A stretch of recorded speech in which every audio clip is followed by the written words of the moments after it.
We start with open forum. Is there anybody here who would like to speak at open forum? No? And feel free, if for any reason you can't hear any of us this evening, to let us know. Okay. With that, we are here this evening to hire a new fire chief for the town of Westborough. And I know on Friday, all of you said thank you to Chief Purcell. I would like to say thank you to Chief Purcell today for the wonderful job that he has done for this town in his well-deserved retirement, and look forward to telling him that again in September at Arturo's. But tonight we're here. There are two finalist candidates for the position of fire chief, Roger Busha and Daniel Hare. I think I'm saying those right. We're going to do interviews with both candidates this evening, and then following those interviews, individually interview each of them. There will be deliberation, and then there will be a vote taken. At this time, we'll have an opening statement from Select Member Marshall.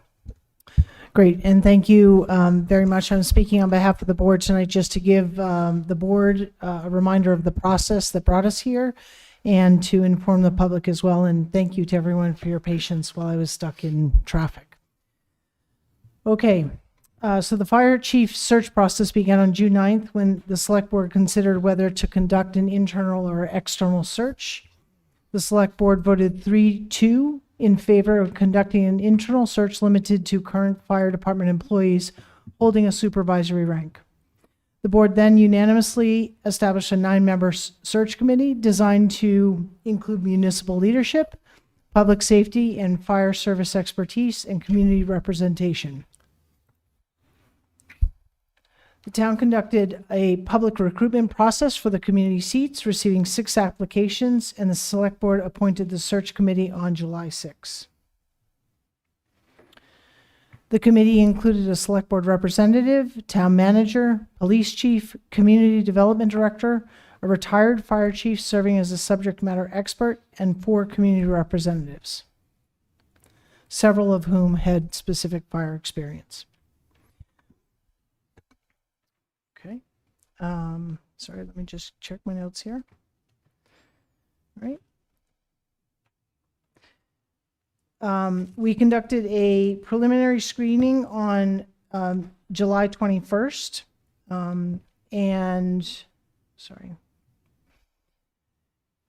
conducting preliminary interviews. Following those interviews, the candidates were asked to prepare a 90-day transition plan. All candidates that applied were asked to provide that plan and to participate in an independent assessment center conducted by a third-party consultant.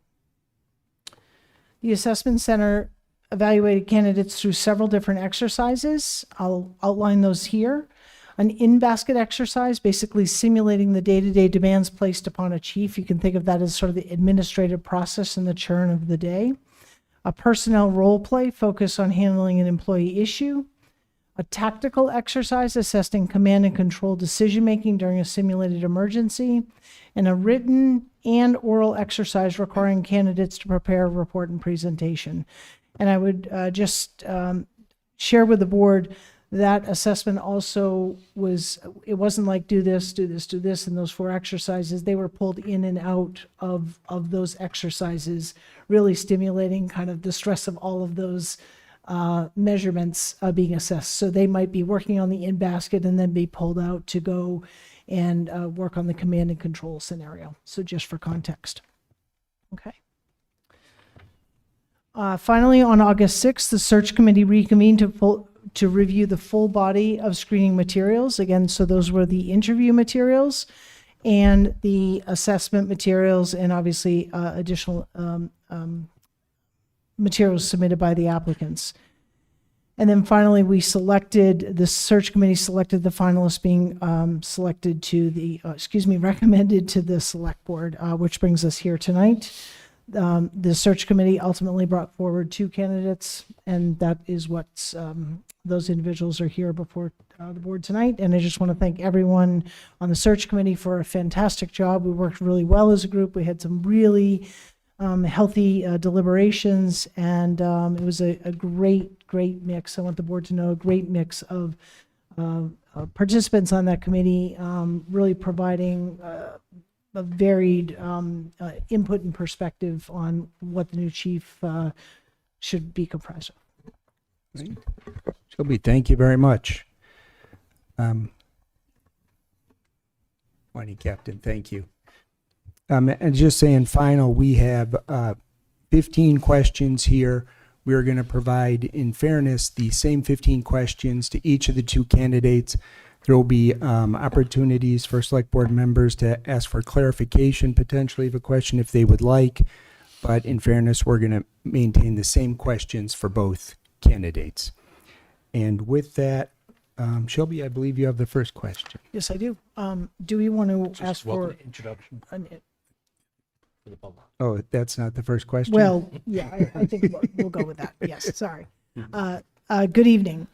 So the first question is, please provide an overview of your background, obviously an introduction as well, your experience in the Westborough Fire Department, and tell us why you wish to be the next leader of the Westborough Fire Department. Thank you for the question. So for those that don't know me, I'm Roger Boucher. I have been at the Westborough Fire Department now for 15 years. I have the privilege to serve as a shift commander for Group 1. With that responsibility, I oversee emergency operations and non-emergency operations on my daily basis when I'm scheduled to work. My career started about 22 years ago when I started as an auxiliary firefighter in the town of Webster, where I was assigned to Rescue 1. I learned from some of the best people in special operations, and they taught me the passion, and I carried that experience, that passion, and the things that they taught me through my career. From there, I also worked at Webster EMS as EMT as I was going through paramedic school, and eventually got hired full-time for the town of Longmeadow, where they sent me through the fire academy. I was there for a short period. As young people do, I got homesick and I went back to Central Mass, where I ended up on several urban EMS high volume systems, including 11 years on Worcester EMS, both full-time and part-time, which was a great place to work. It helped me develop my skills as a paramedic, helped me develop my bedside manner. I was able to work with people of all different rank structures, fire department, police department, so on and so forth. And I also spent some time working with the Oxford Fire Department, where I was able to get a tremendous amount of fire experience. And during that time period while I was working at Worcester EMS in the Oxford Fire Department, then firefighter Pat Purcell approached me and recruited me to come to the Westborough Fire Department, and I have called it my home ever since. Since I've been here, the community's been extremely supportive of the fire department, supportive of us in our training. And they have been willing to send me to various amounts of training. I've traveled to different areas of the country to go to several different conferences. I was able to bring that knowledge back and pass it on to other members of the department. I have also taken every class that I possibly could at the Mass Fire Academy. I am an assistant squad leader for the technical rescue team. I also function as a specialty rescue diver as well for the district team. Which unfortunately has been very busy this summer. On top of that, I am the department's shift training officer, and I have been able to restructure our training program to provide more quality, more hours, to bring our standing with ISO better, going from a 4 up to a 2. It was very instrumental in that, and it has put us in a good position to hopefully achieve that ISO 1, which is our ultimate goal. In addition to that, I also am the program director of our Youth Fire Setting Prevention and Intervention Program, where I oversee 3 YFPI specialists. And since its inception, we've had several successful interventions with youth that were causing fires, that were potentially injuring people. And it's been great outcomes for them and their family. So with that, in addition to my experience in education has been provided to you guys through my resume, and I would like to talk about a few attributes that I've developed over the course of my career.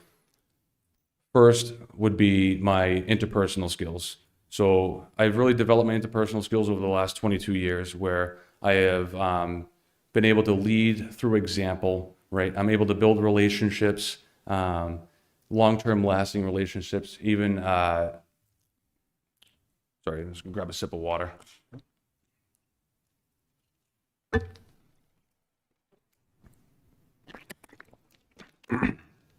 So having been assigned to every shift at the Westborough Fire Department since I've started here, with my interpersonal skills, I've been able to use those skills to build good teams, help people define what their goals are, help them achieve it, and help them see the best versions of themselves. I'm the kind of guy that I don't like to let things get into conflict. I like to do the hard work up front to make sure that there's good communication so that everybody's on the same page and not let it draw out. That way we can all work well together and not extend that conflict.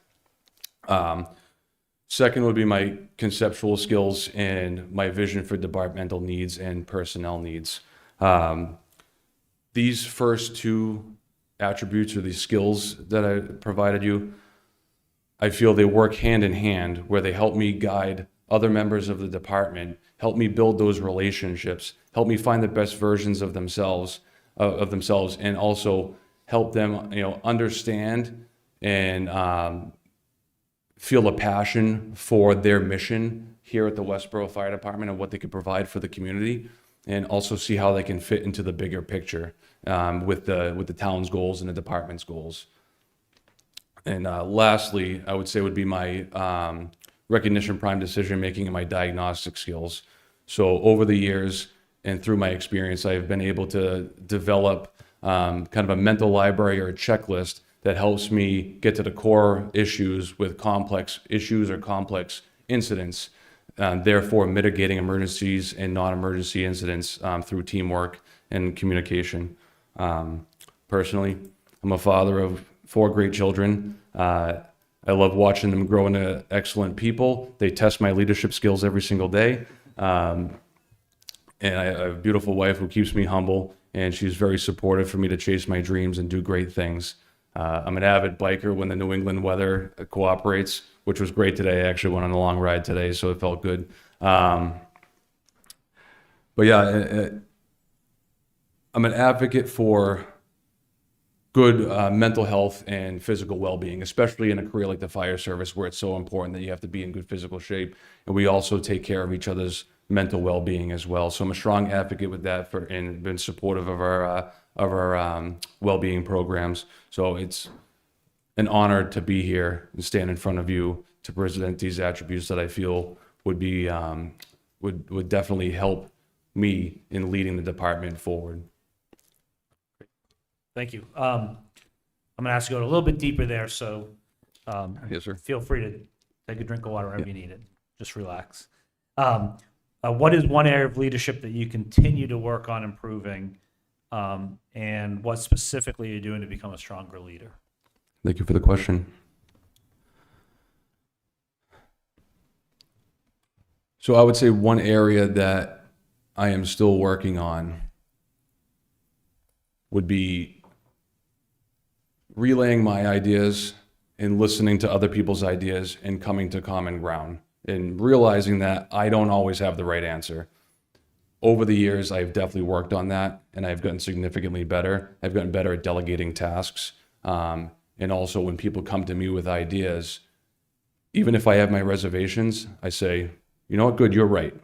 Let's go with your plan and see how it works, right? And 9 times out of 10, or say 99 times out of 100, it works way better than I ever would have done it. So that was an area that I definitely struggled with for a while. I think it's that type A personality, but I realized that weakness in myself, and I have worked on making myself better at that.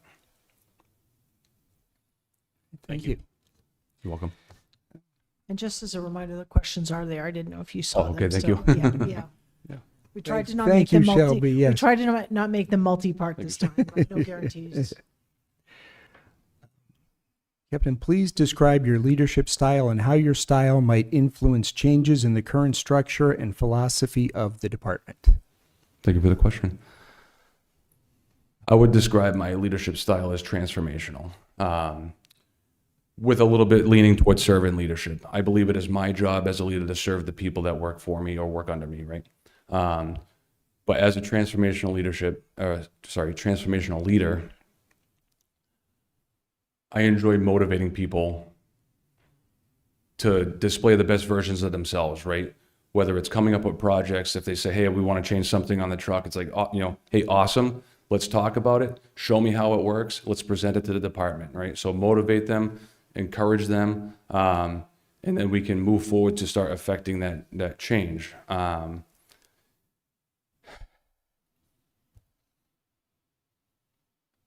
me just think about that for 1 second, please.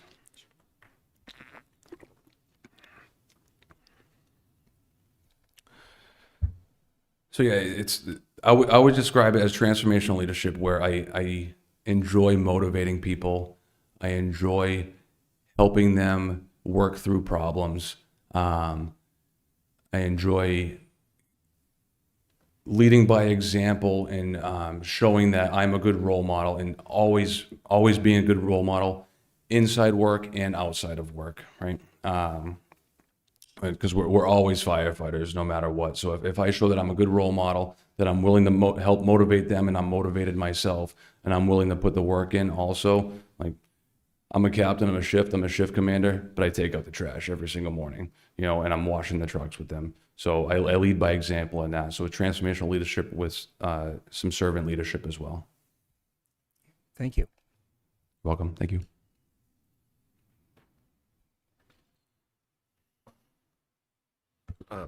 Captain, could you provide examples of your ability to work with the public, other department leaders, and local officials, like the select board, to address community issues? What is your approach to fostering cooperation among key stakeholders?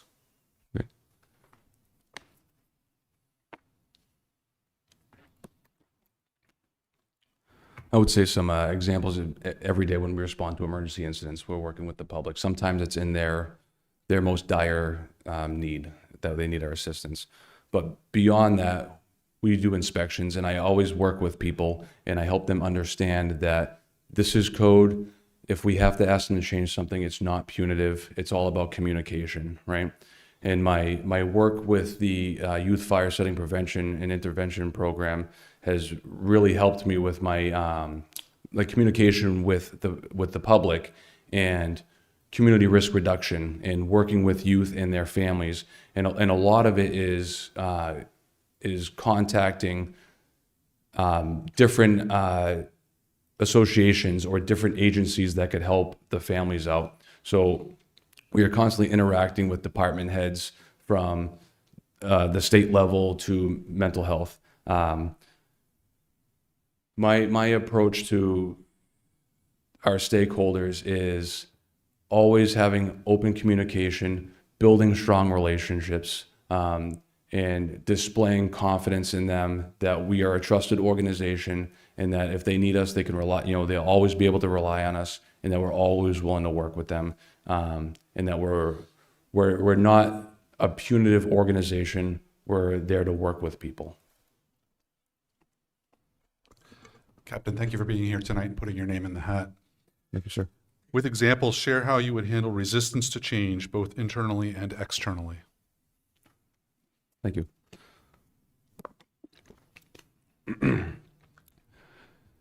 So, dealing with resistance to change, most of the time is people don't have the why. They don't understand why it's happening. So if we have clear communication, clear expectations, and help people understand exactly why this change is occurring, and it's not just falling out of the sky, then people will be more likely to go with that change, especially if it's a slow progression. But for me, it always comes down to helping people understand the why. Thank you. You're welcome. Thank you.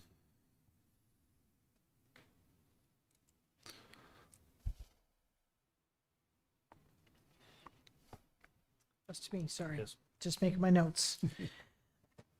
The board has had an opportunity to review the 90-day plan you prepared to address your initial weeks as chief.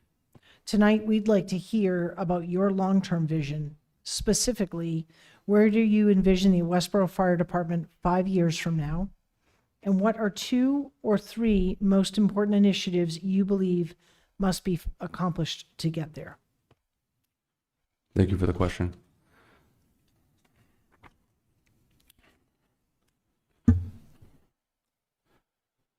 So my vision of the Westborough Fire Department in the next, let's say 1 to 5 years and 5 to 10 years, is our population has increased by a significant amount since 2010. From 2010 to 2020, we had an increase of about 18%. And with all the projects that have been going on, the Pulte project, we have several more 4- and 5-story apartment complexes that are in the works. We're looking at a pretty significant population boom as well. And with that comes calls. ER wait times are some of the longest in the country here in the state of Massachusetts. So a lot of times when we send our ambulances out to the hospital, they might get stuck at the what they call holding the wall for anywhere from 15 minutes to 3 hours. We've had a crew wait before. This takes services away from Westborough, right? So with the expansion of the town, the increase in the population, I know there's been some talk about rezoning and changing structures of different businesses.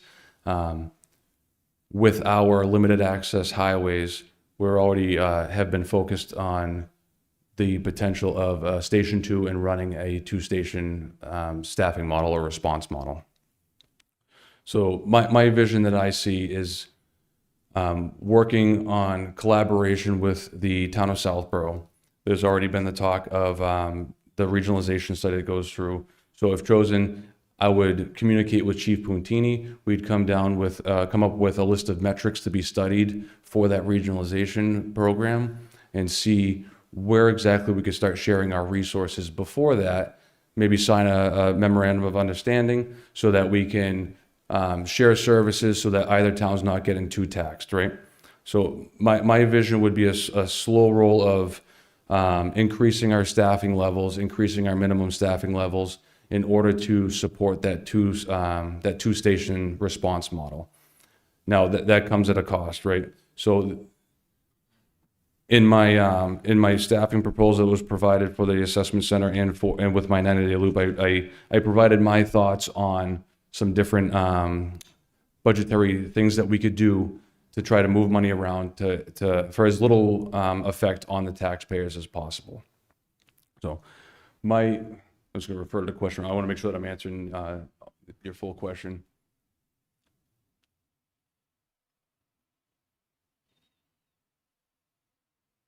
All right. So within that 1 to 5 year range, when we look back at the organizational assessment that was performed by MRI, on page 64, they had suggested that we should be at a staffing level at 12 per shift. They also suggested 2.5 staff positions during the day. Right now we have 1 shift of 12, so that would require us to hire 3 more firefighter paramedics or firefighter EMTs to bring each shift up to the level of 12. And that would bring our minimum staffing level up to 10, which would minimize the instances that our truck company is being downed. And when we have members of this community who are living 95 feet in the air, sleeping 95 feet in the air, it would be comforting to them to know that they have a ladder company that's staffed at all times, right? So the goal would be to minimize the amount of times that we're browning that company out while also still providing the services that the taxpayers and the residents expect. So in addition to those 3, MRI also suggested the 2.5 staff positions.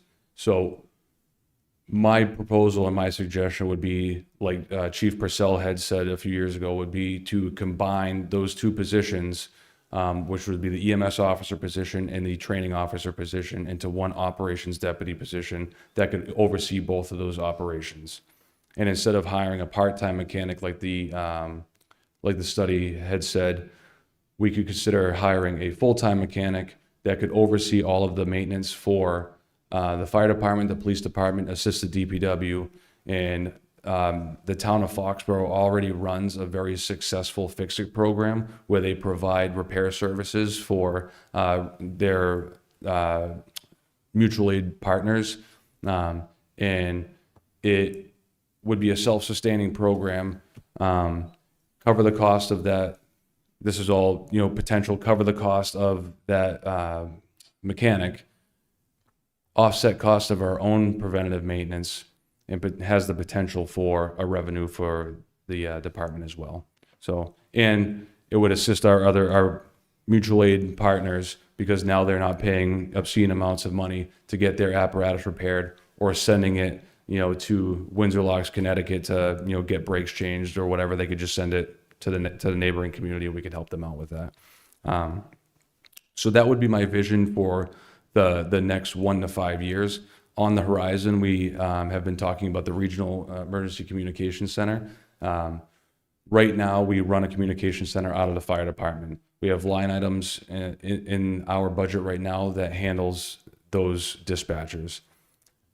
When that regional communication center opens up and those dispatchers officially move over there, we could potentially leverage the money from those line items to increase our minimum staffing level, and then we definitely won't have a problem with browning out our truck company and keeping it staffed. And then we have full command and control, and then we have the potential of making our shift commanders into a battalion chief level position, because they're now running all those companies all at once, which is something that I would envision we would want to do before we have that 2 station staffing model. Because once we have that, we're going to have a shift commander that will have to have command and control of 2 separate stations, potentially 5 to 6 companies. So promoting somebody into that position as a shift commander and moving a captain into an engine position as a secondary line boss would be instrumental. So those are a few of the things I see with growth for the department over the next 1 to 5 years.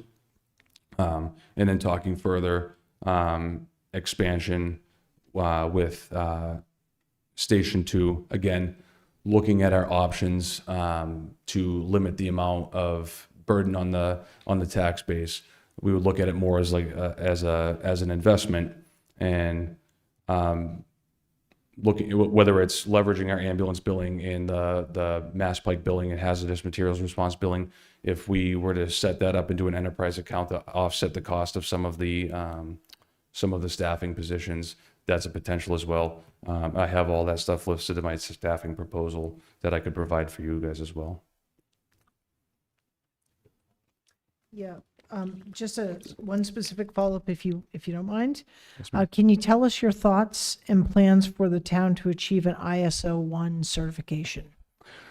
So the last I know, we have our paperwork in right now to be evaluated for the ISO 1. Where we came up short over the last several years has actually been in our training.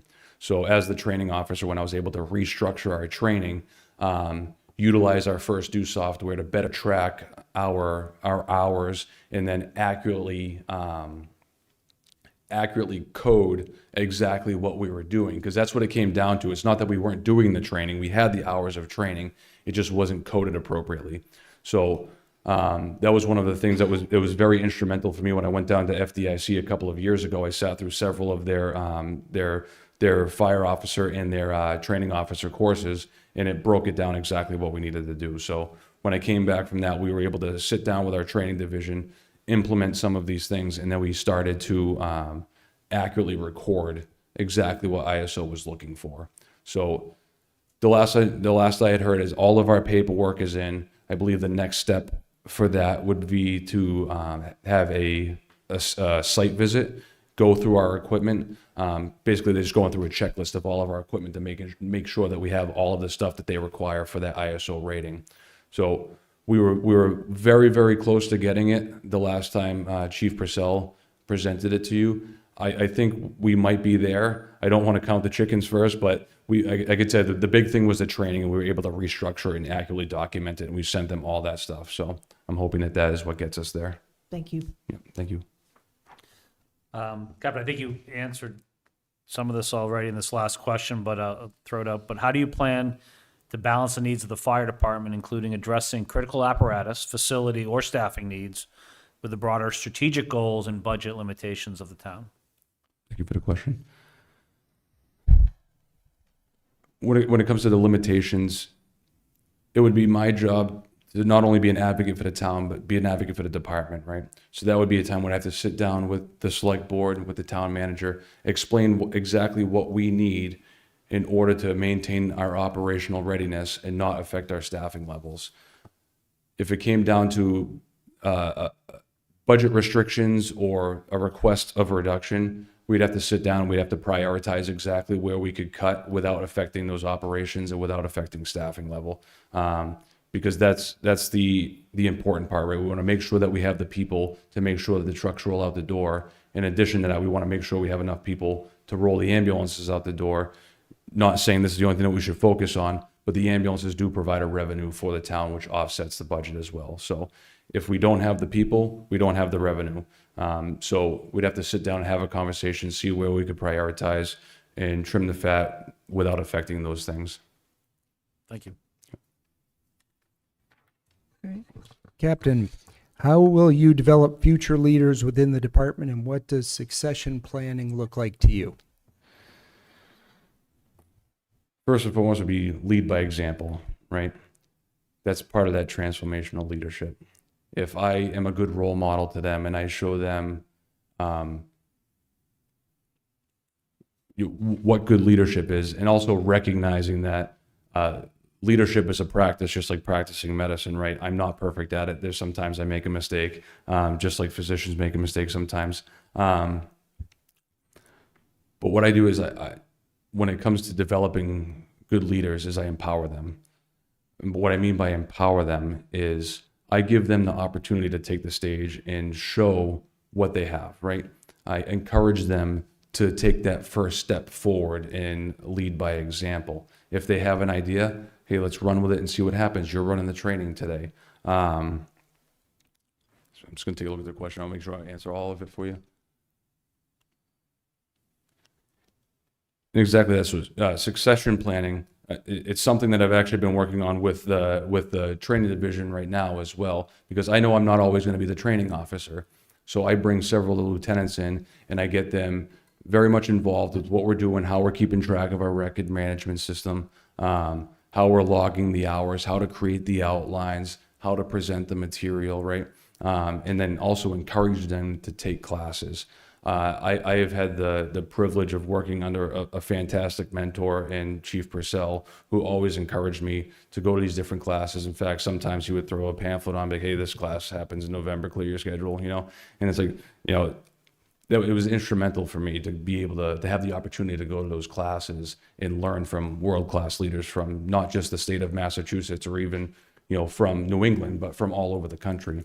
So succession planning to me is making sure that we are developing these leaders in lower ranks so that they can do my job when I'm not there, right? That's the whole point is, if, you know, as a captain, it's my job to make sure that the lieutenant can do the job of the captain. And as a lieutenant, it's the lieutenant's job to make sure that the firefighters can do the job as a lieutenant, that they have to step into that role. So that's what succession planning is to me, is empowering them into those positions and helping them make those like company officer level decisions or higher. Thank you. How do you stay current with developments, best practices, and changes in your profession? What professional organizations, publications, training, certifications, or other resources do you rely on to keep your knowledge up to date? We're very fortunate right now in 2026 where you can pull out your phone and you can pull up a video on anything in the fire service right now, any sort of training whatsoever. If we're out there throwing ladders and we want to know a certain way that Mike Champo does it from FDNY, it's right there at our fingertips, right? So we have an advantage of being able to use the internet and use YouTube and use these publications like Fire Engineering Magazine, Firehouse Magazine, Rescue One Magazine. We get the articles, we get the magazines delivered to the station every month, and we'll thumb through them and we highlight different training exercises. I mean, especially with fire engineering, you have world-class leaders, retired chiefs, people who have been there, done that, and they'll write an article, and we'll sit there and we'll talk about it and we'll discuss it. And usually what happens is we sit there and talk about it and discuss it, and that day or a week later we go on that call, and it was like, oh man, I'm glad that we read that, you know. So we stay up to date by reading those publications like Fire Engineering. We are very lucky here in the town of Westborough where we have the Firefighters Association, which loves the fire department, and they very graciously donate money to send us to training. So the last several years, we've been able to send 4 members down to FDIC every year, which is the Fire Department Instructors Conference down in Indianapolis. And it's usually 40,000 firefighters. They have all different kinds of classes, seminars, you name it, they have it. You could be rappelling from 300 feet from the top of Lucas Oil Stadium to just sitting through a class with somebody talking to you about how to deal with difficult people, right? Which is a class that I took a class like that, and it was fantastic. It was unbelievable information. So we're very fortunate that we have those publications. So that's how we stay up to date. And obviously the Massachusetts Fire Academy provides free courses to any firefighter in the state of Massachusetts that holds a firefighter 1-2 certification.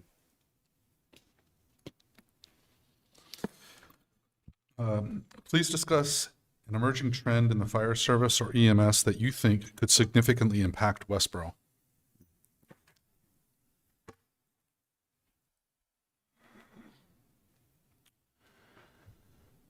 I think an emerging trend in the fire service and EMS that would affect Westborough, but the fire service as a whole, is the current drop in recruitment. So right now, a lot of fire departments are finding it very difficult to find people to work. I remember when I applied to the town of Westborough, I believe I was one applicant out of around 90. And lately that's been dropping down to 15, 10, 7. So I think it's imperative that the fire service and us as a fire department, we get out there and we do these job fairs and we try to reach out to people in the community to recruit folks and see how rewarding this career actually can be, right? So I think that's an epidemic that we're dealing with right now, is the recruitment portion of it. We have seen some issues with retention where I don't want to see people are contract chasing, but maybe some of these younger guys are just smarter than we were. We when we got on a job, we wanted to stay there and be the best that we could, right? But there are some people, they're chasing their dreams, right? They're going to bigger departments, and they're moving on and they're getting more experience. So that is something that we have to stay focused on in the town of Westborough and the fire service in general, is our recruitment and our retention practices. Thank you. Welcome. Thank you. What do you believe is the appropriate relationship between the fire chief, the town manager, and the select board? How do you ensure each fulfills its proper role while maintaining productive working relationships? Thank you. I believe we all should work as a team, right? It's all about communication. Let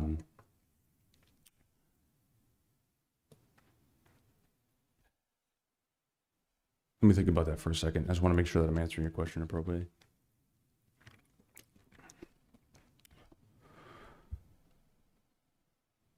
We're all a team here in the town of Westborough. We all work together.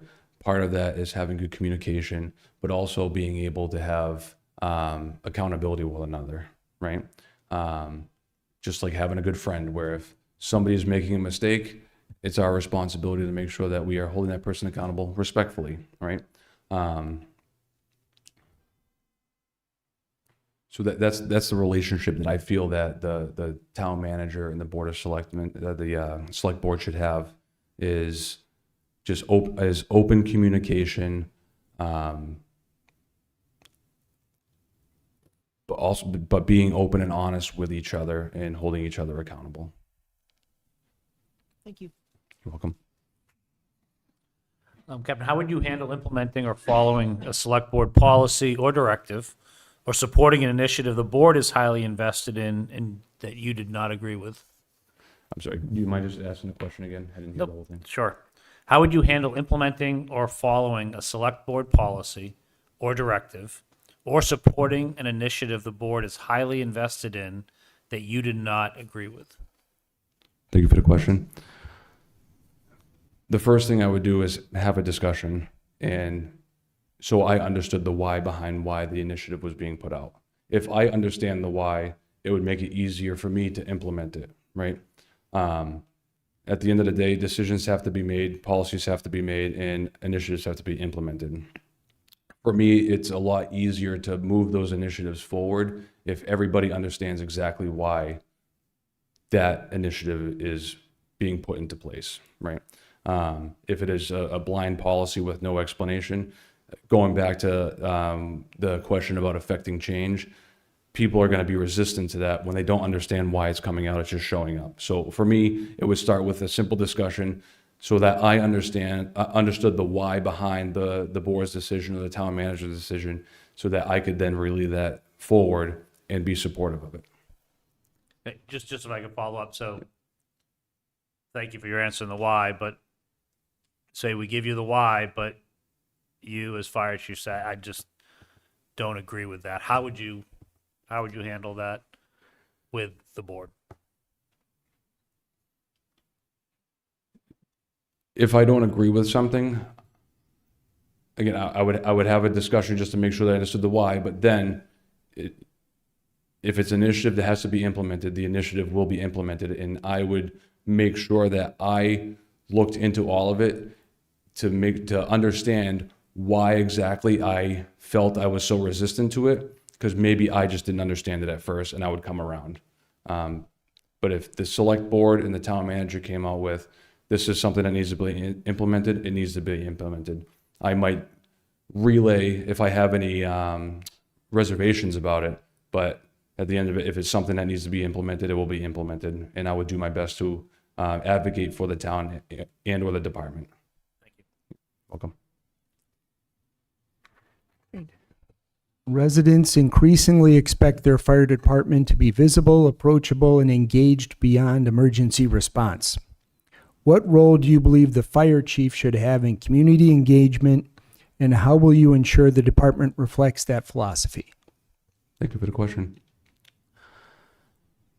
I love all the community engagement that the fire department already does. I think when Chief Purcell would go out and do the senior breakfast, or we would do the senior cookout, it makes us more visible, right? I believe that as a department head, we should make ourselves available to the residents to answer questions beyond just the normal select board meetings or open meetings. Hosting a Q&A session with the residents where they could come down, we could have a discussion with the rec center. Maybe we could rent out a room or something, or they could provide us with a room where we could sit there and just provide answers to the residents as they come through. In addition, we spend a lot of time when there's summer camps. The kids are out there in their bathing suits and they call for the fire truck to come down there and spray them. Those are like community engagement things that we all love doing. The last one that we did, we emptied out our tank on the kids, and they were all bummed out because it was empty. And, oh, hold on 1 second, let me go refill it. I'm coming right back. Spray them down again. So making ourselves more open to the public. It's been a long time since we've had an open house at the fire department. We had them pre-COVID. It ended up fizzling out a little bit. I think that's a good opportunity for the community to come down, meet the firefighters, meet the fire chief and the officers, whether they have to express any concerns or if it's just well wishes. We used to do the movie night at the fire station. We'd have the blow up projector screen. I definitely think that that's something that we could get back into to invite the community.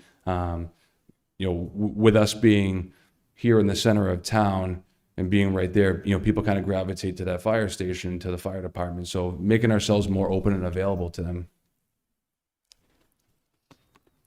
Let's see, quick follow-up. Can you describe how you engage with the residents and various key impacted committees and groups in town? Like I said, the follow-ups aren't up there. I'm sorry. I looked for the follow-up. Can you just ask it one more time? Sure.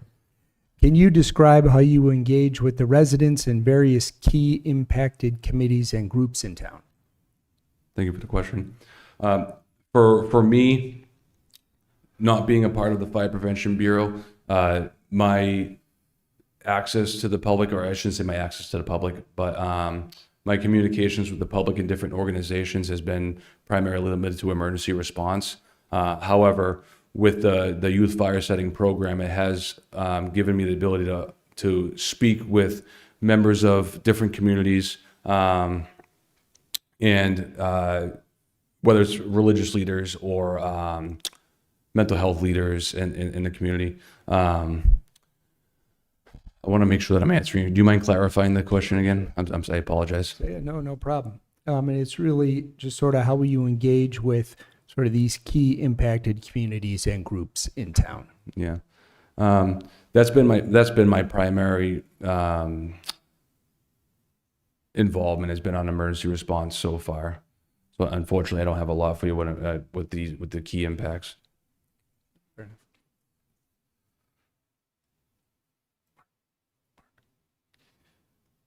As you know, the fire chief must devote a great deal of time in addition to and outside of normal office hours to the business of the town. Do you have any concerns about this requirement? No, sir, I do not. I like that. That was an easy one. So final question.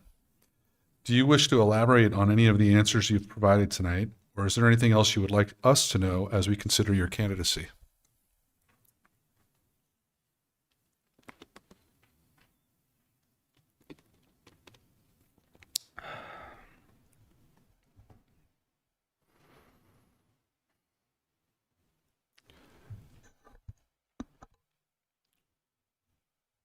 I apologize. I'm just taking a moment to no take it worries. all in.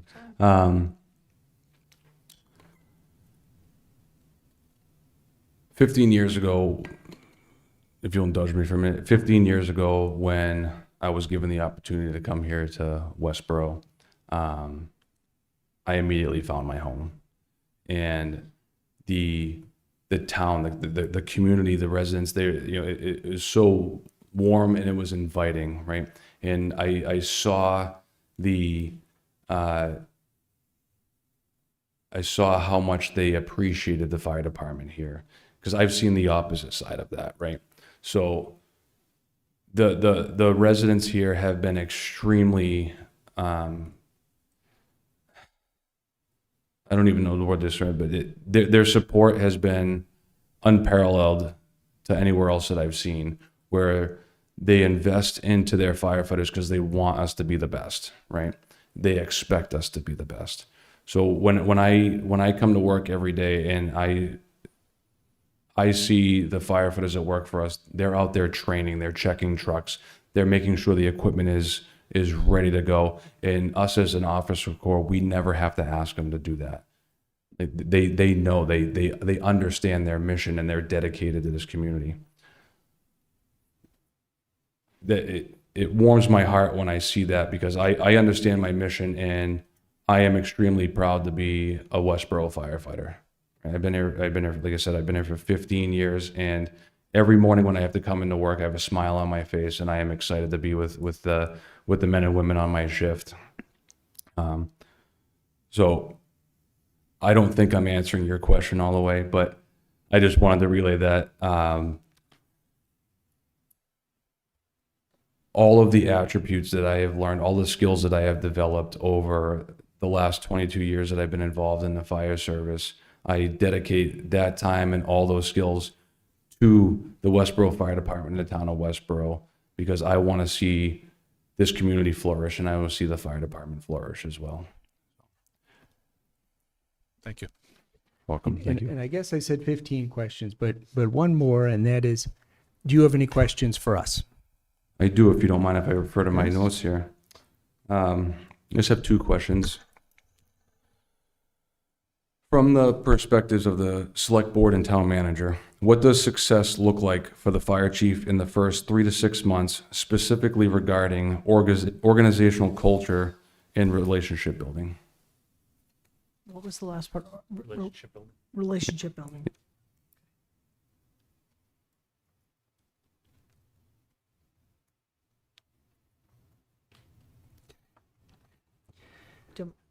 Does anybody want to start on that one, or? Yeah, I mean, do we want to just give Give some our thoughts? thoughts? Yeah. Yeah, so I think given that this was an internal search, and we've got two amazing individuals before us, inevitably, one will not move forward. And I think that building that relationship is going to be critical. And then all making sure that as the fire chief, the candidate going forward would, really be building upon the existing relationships, but with that lens, now I'm your chief. And I think that those first 3 to 6 months is critical. I also think that organizationally, I mean, my observation of Chief Purcell has been, I don't even want to use the word strong chief because that is different, but he's been a strong leader, but he's been an open leader. We've seen him develop people, his firefighters beneath him, bringing them forward, giving them opportunities, some of which you cited. And I think that has, I think that gives the community confidence. I think that gives, I would imagine it would give your parallel partners of police and DPW confidence, and certainly mutual aid partners. So, Thank you. Yeah, I'll just add on next. We go around this way. I think on the relationship building side, I think it's important for you to be out there and people to know who you are and what you represent, and you're, as Shelby said, it was, we've had just a really phenomenal chief in Chief Purcell. This next chief we expect to be just as phenomenal, if not better. And that's the expectation that, as you talked about the community, as us as a board, that's what we're looking for here. So I think it's important in that initial time for the next chief to get out there and really get to know the people, but just as important, let them know who you are, what you represent, who you represent, back at the station and whatever, and just get them to know you and start building those relationships. And it doesn't happen overnight, and I know you know that well. So it's really about, starting to get out there and looking at your plan. That's part of the plan to get to know a lot of people. And 6 months, 90 days, 3 months goes by really fast. But to me, it's a continuous piece because it is learning. Things change, things evolve, but it's personally for me, it's all about building those relationships, continue to strengthen those relationships. Thank you. Unlike Ian, I will not compare you to Chief Purcell. Nobody wants to be the guy that follows Belichick, and I don't think that's fair. But I do think that the town and myself has high expectations, high standards, and I will hold the next fire chief to those standards. As far as the organizational culture, I echo Shelby's concern with an internal search. I don't know how many candidates there were originally. There will obviously be someone disappointed, right? Whether it's you or another candidate, I think that will be a challenge for the next chief. And my belief, as with Christie or Chief Minardi, is that you are in charge of your department. You're in charge of those unless it becomes a problem, and then we'll get involved. So Understood. And as somebody who appreciates clear expectations and standards, I agree with you on that one, and I hope I wouldn't disappoint. Yeah, I will just say a couple of things here. The words that come to my mind when I think of organizational leadership and org building is really a leader who is approachable and a good communicator. Someone who understands that the people that work for them as well as the people that he works for may not be as knowledgeable as that individual, and therefore might come to you with, what you consider to be, what they may consider to be a dumb question, but in reality is really important to them. So it's always having those open ears, listening to them and providing them the good information or pointing them in the right direction as a leader to bring, as you spoke earlier, to elevate them in their career path for those that are internal. It's also, as far as the community piece of it is concerned, it's also reaching out to the various different boards and making yourself as available as possible There are a number of committees in town that do have, the need to have the ear of the fire chief, the police chief, the town manager, et cetera, on a regular basis. So it's really about being available, being that point of knowledge, and also listening and understanding with creative ideas as to how you can help them. So, thank you. And finally, I would just say, whoever is selected, one, we chose to do an internal search because of the strength of the fire department and everybody within the Westborough Fire Department, and that it made sense to try to maintain the culture and the strength of the fire department. Whoever is selected by this board, I would expect deserves our full support, that we have chosen that individual and we need to support that individual out of the gate. So if, as you're trying to get to know the community, if there's anything we can do, our town manager can do to help you with that, or the individual, I think it's incumbent upon us to try and support the new fire chief and make sure that we do what we can do to help them within the community as well. So thank you for the question. Sean, can I add one more thing? Absolutely. Oh, two. Not repeating anything. The fire department runs on systems. It's the nature of the work. But I think that ensuring that the systems develop in advance, use of technology, and understanding it's a very human business.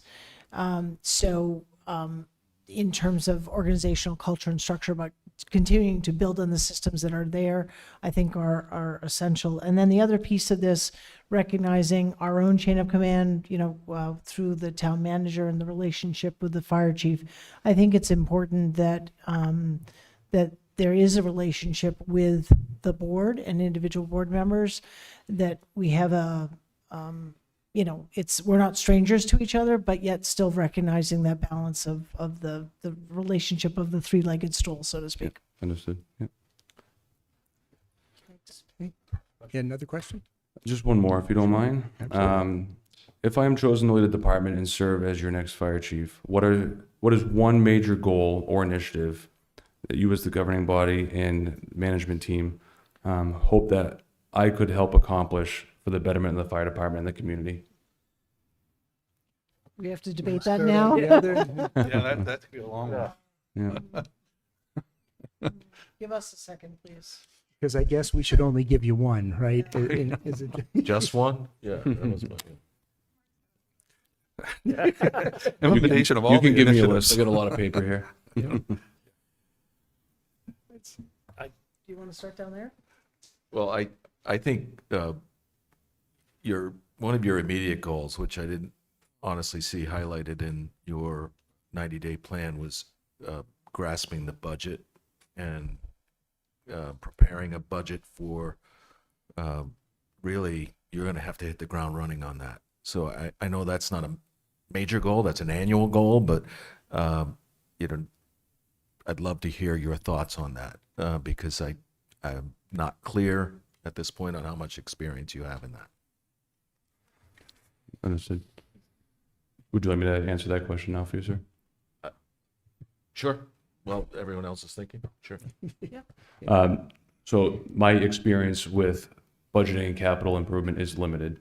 However, Chief Purcell was a great mentor and he built a fantastic scaffold. With that, I have taken several courses in budgeting and accounting, which has helped me develop some understanding of budgeting and helped me put together when I did my staffing proposal for the assessment center.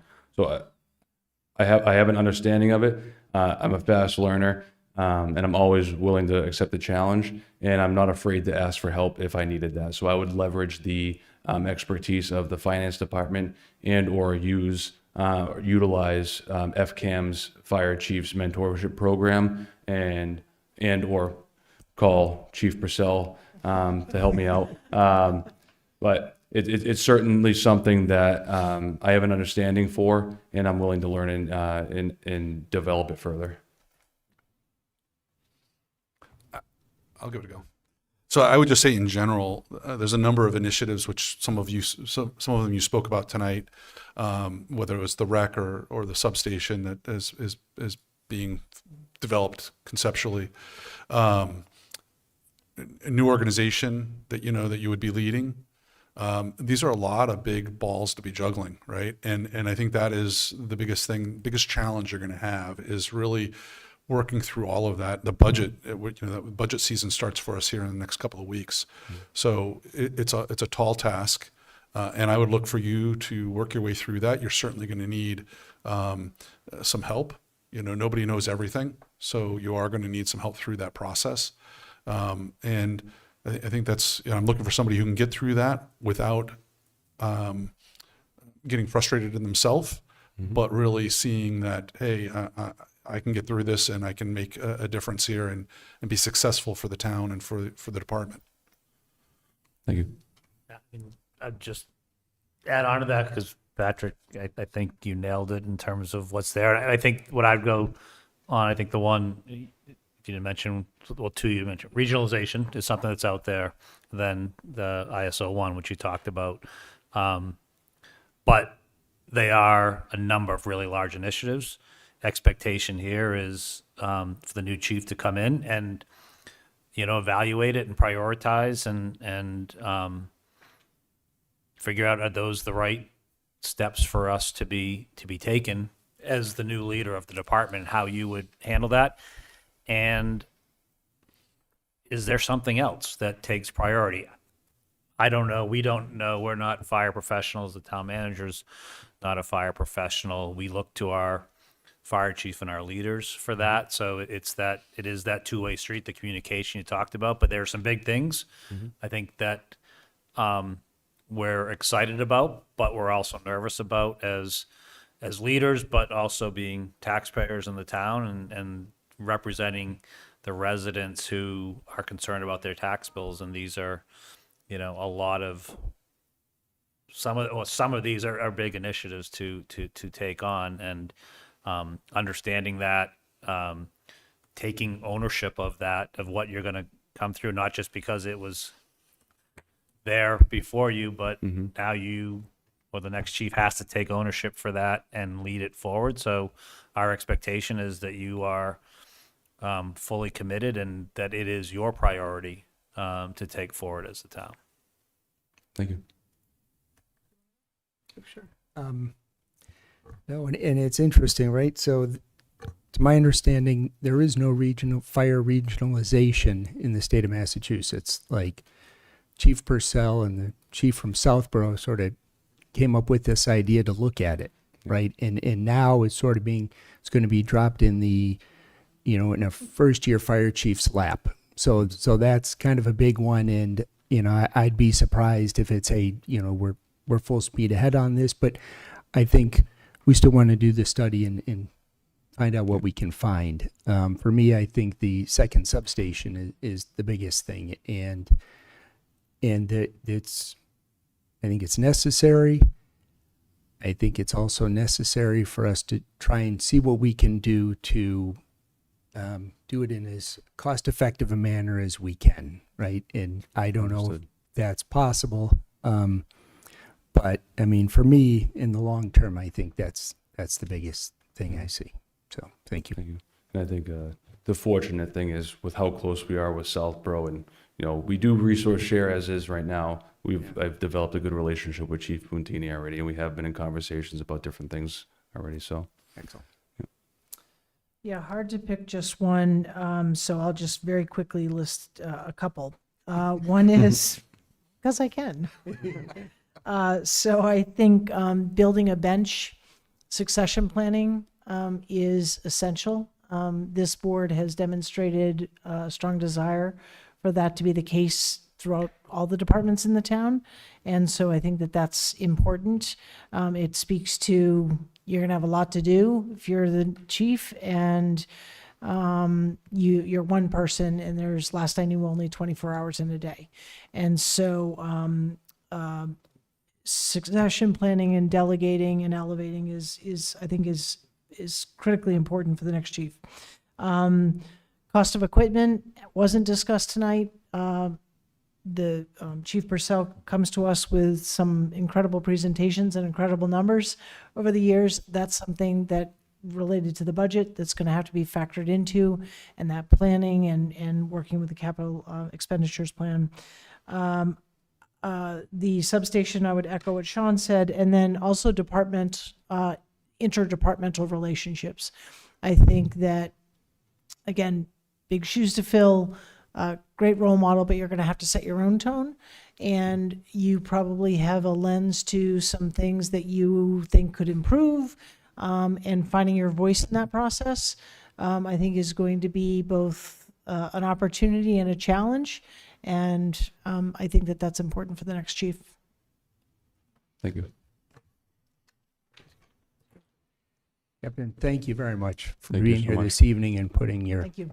I appreciate it. I Put just wanted to forward say for thank this. you again for allowing me this opportunity to be a part of this process. Like I said before, it's been a great honor to call myself a Westborough firefighter. And I'm confident that I would be able to build those relationships that you just discussed, and that we can move these initiatives forward, as the select board has asked of the fire chief. So thank you again. Thank you. thank you very much. Thank you.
Thanks.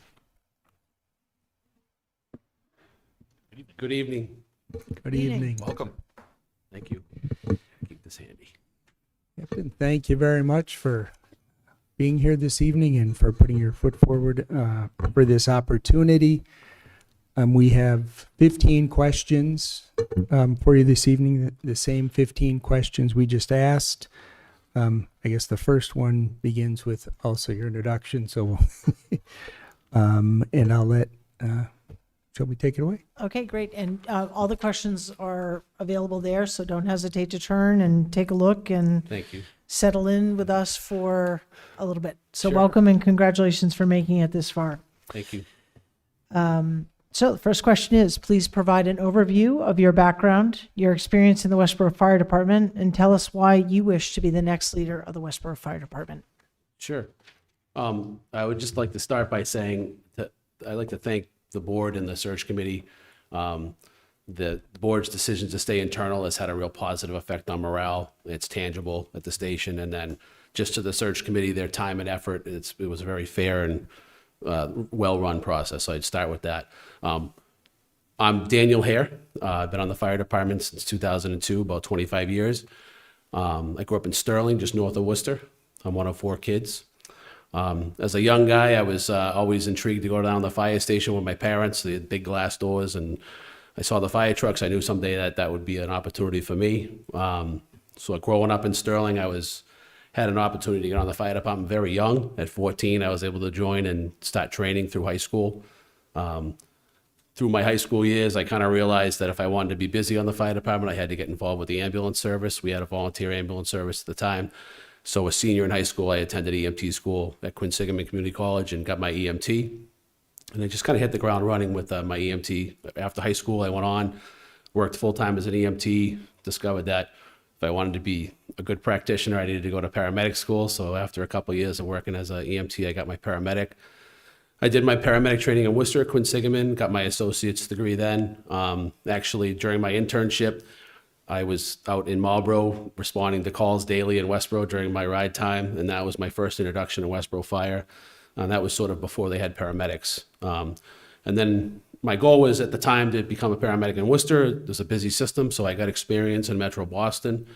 Went on, worked out there for about a year, and then was able to get hired in Worcester, and I worked there full-time for a couple years. And an opportunity presented itself in Westborough. They had then become paramedic level.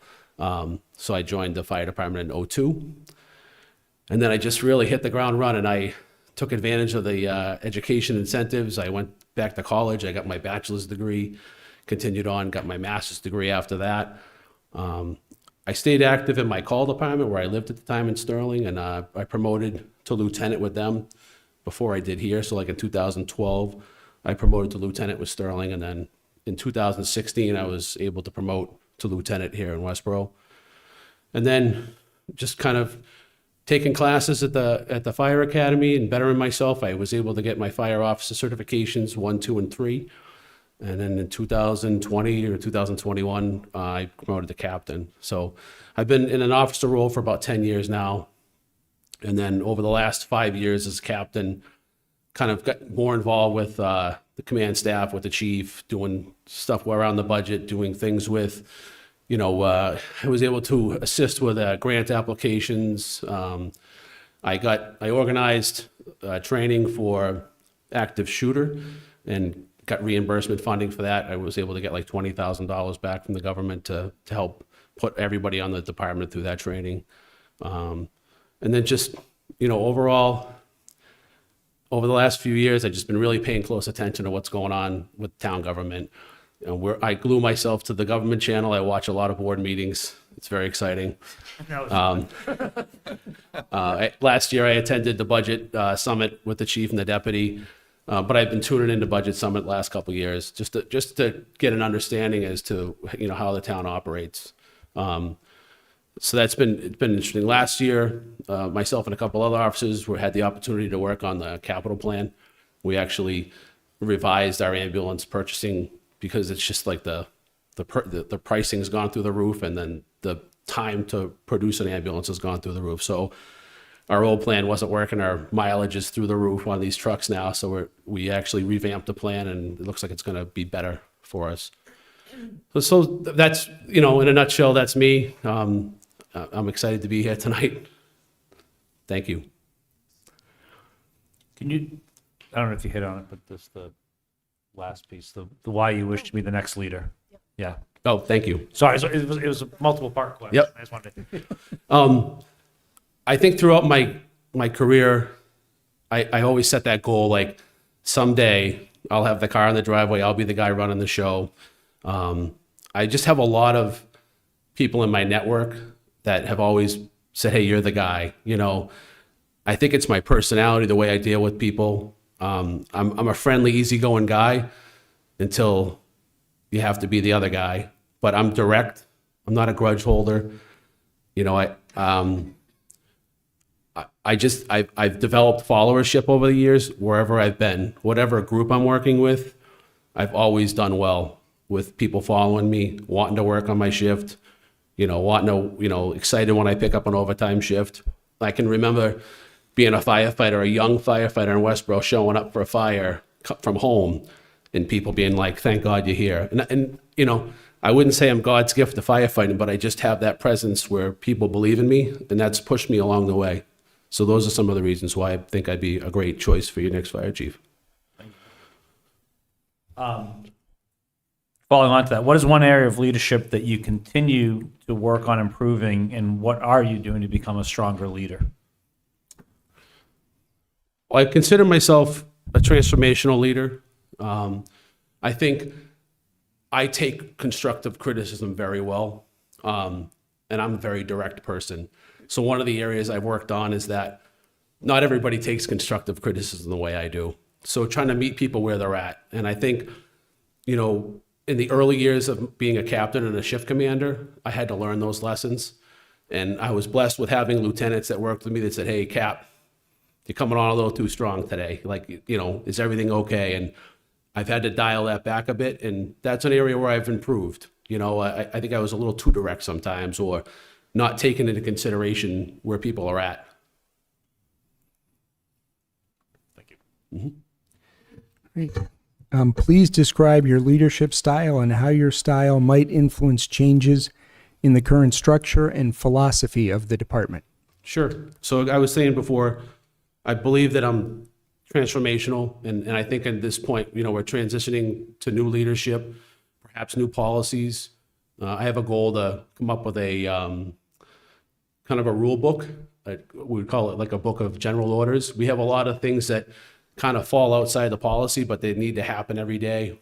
And then, in the past, we've sent emails out as like a memo, but that memo kind of gets buried off into time. I want to develop a book where people can refer to it. We can test people on it for promotion and just hold people a little bit more accountable for like the day-to-day stuff. I plan to mentor our leadership, our officers. It's a weakness we have in the fire service throughout the whole country, is that we do all this preparation and training, and then we become officers, and we fall short training our officers, training our leadership. So I plan to make that a priority, to whether it's bringing in outside help to do that, or just having one-on-one conversations about, directive, what my expectations are for the officers on the department, and if they fall short, bringing them in and having a chat and just trying to get people on board to where I think they need to be. Thank you. Sure.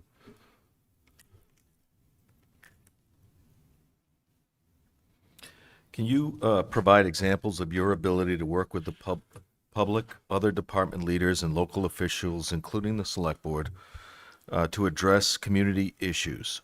What is your approach to fostering cooperation among key stakeholders? Sure. I just think having an open door policy, being approachable, connecting with folks.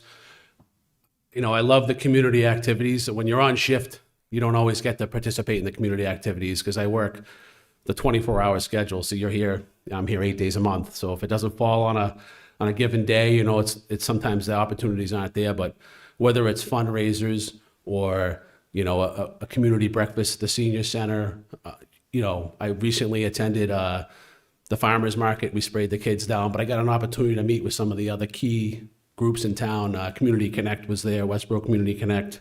And it was a fun event. I played catch with the police detective, and he found out how poor I am at sports because I dropped the ball. I could hear my father yelling at me because I could never catch anything. But I'm just those opportunities to go out in the public and wearing a uniform that says, hopefully says fire chief on it, and having those interactions with the public, being available.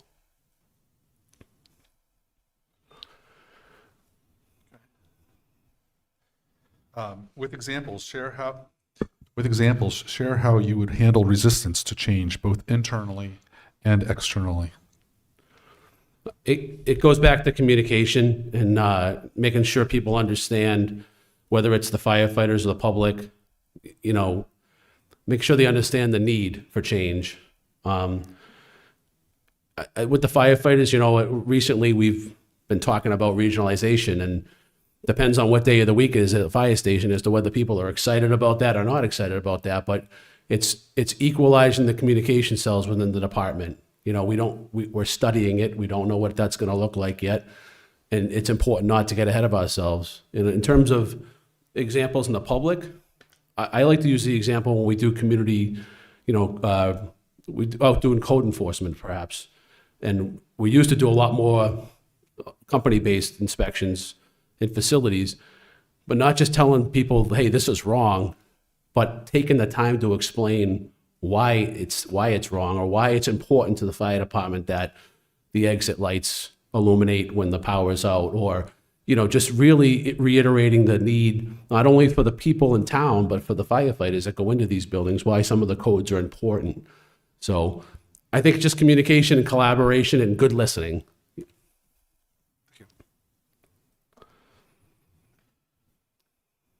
That would be me.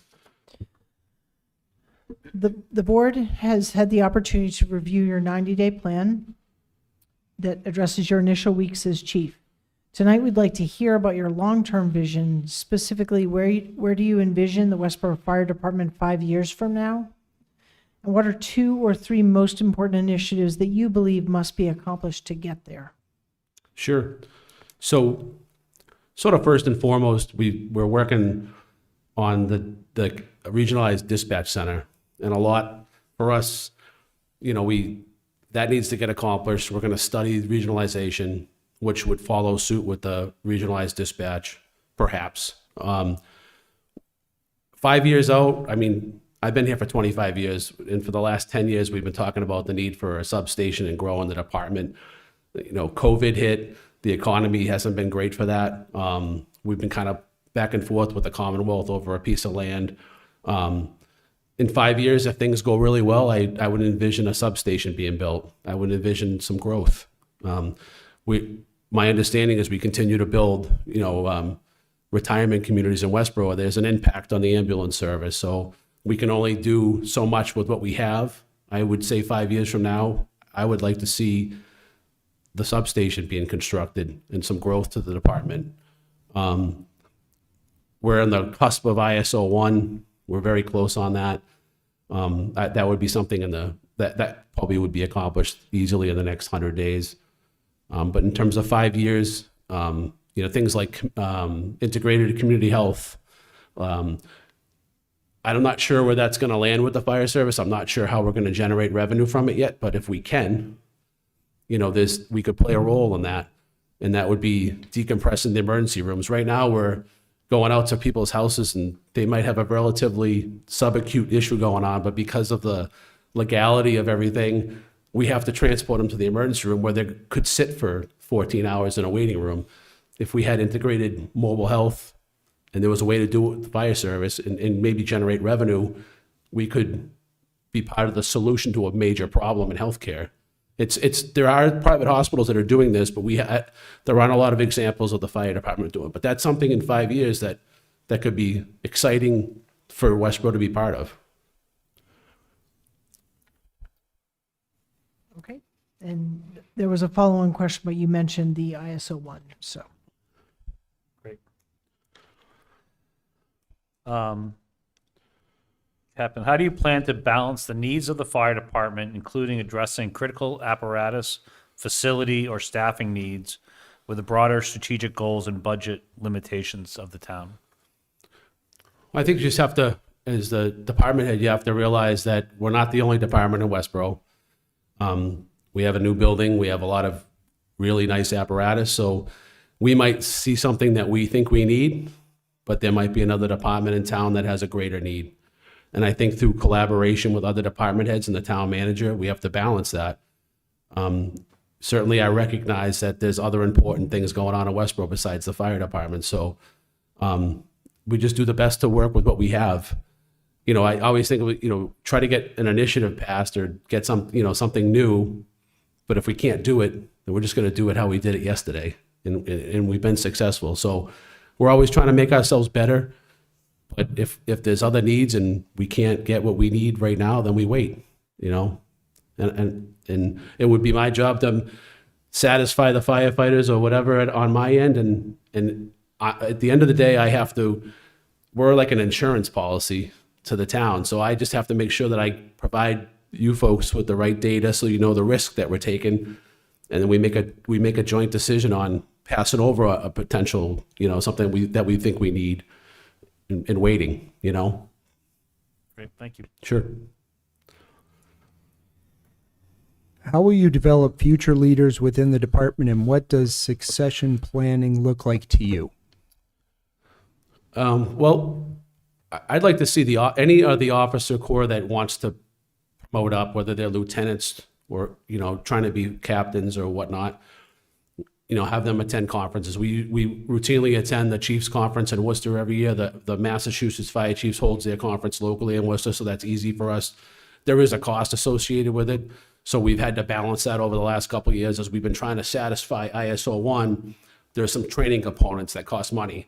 So we've had to kind of balance that out. So we didn't attend last year, but because we're trying to accomplish ISO 1. So, but having them attend training conferences, working directly with the officers, like one-on-one counseling, just finding out what they specifically want to learn or where they think they need to be developed, and just really focusing in on individual meetings, directed at their development. I was encouraged by the past leadership to get my college done, and that's been a big deal at our firehouse. There's a lot of guys guys and gals pursuing college, so I would be a big proponent of people getting the college education because I think that's really important.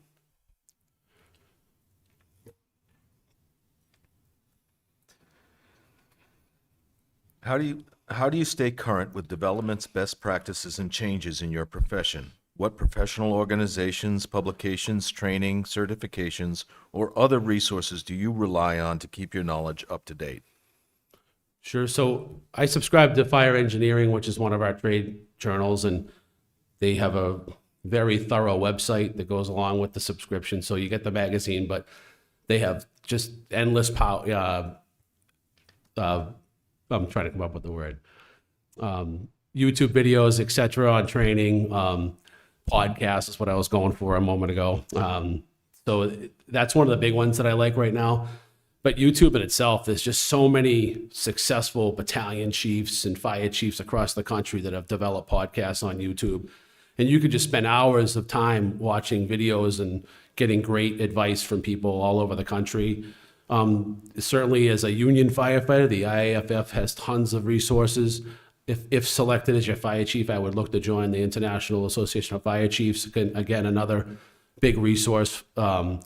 This fall, I've signed up through the town manager's office. I've signed up for a class put on by Suffolk University and the Mass Municipal Association, and it's going to be focused on human resources. So that's another thing I've done.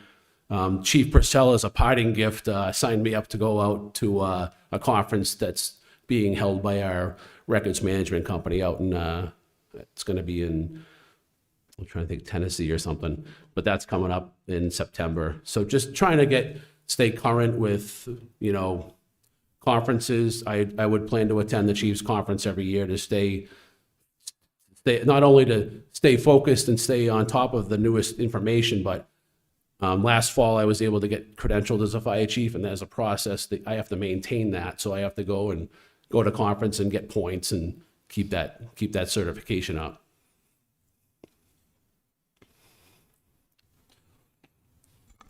Please discuss an emerging trend in the fire service or EMS that you think could significantly impact Westborough.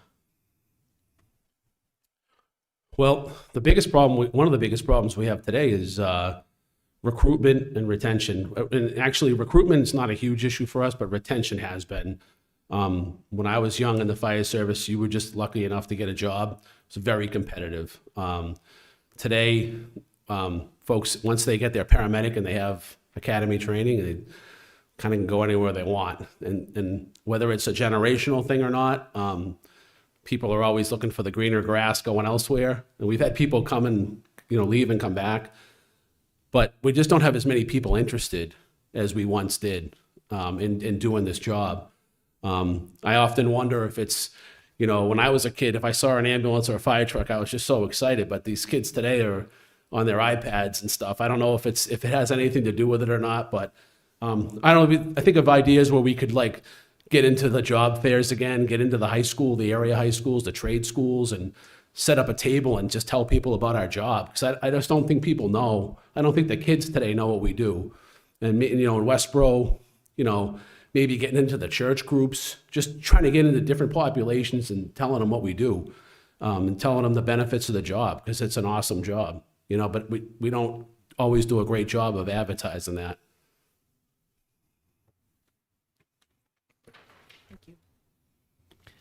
What do you believe is the appropriate relationship between the fire chief, the select board, and the town manager? And how do you ensure each fulfills its proper role while maintaining productive working relationships? Well, I envision, and again, I do pay attention because I watch a lot of meetings, but over the years, I paid close attention to this. And I remember the days where the members of the select board would come into the fire station and visit the fire chief, and then that kind of stopped.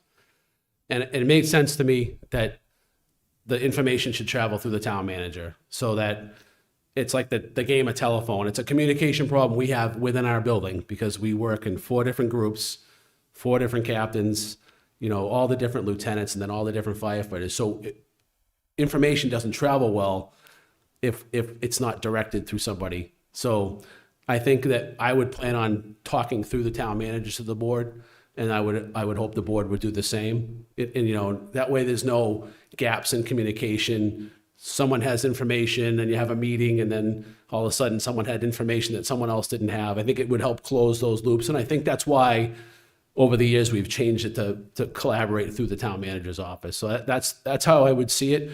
Certainly I have an open door, but I think that going through the town manager kind of closes those gaps. Just want to make sure we covered all that. Okay. Thank you.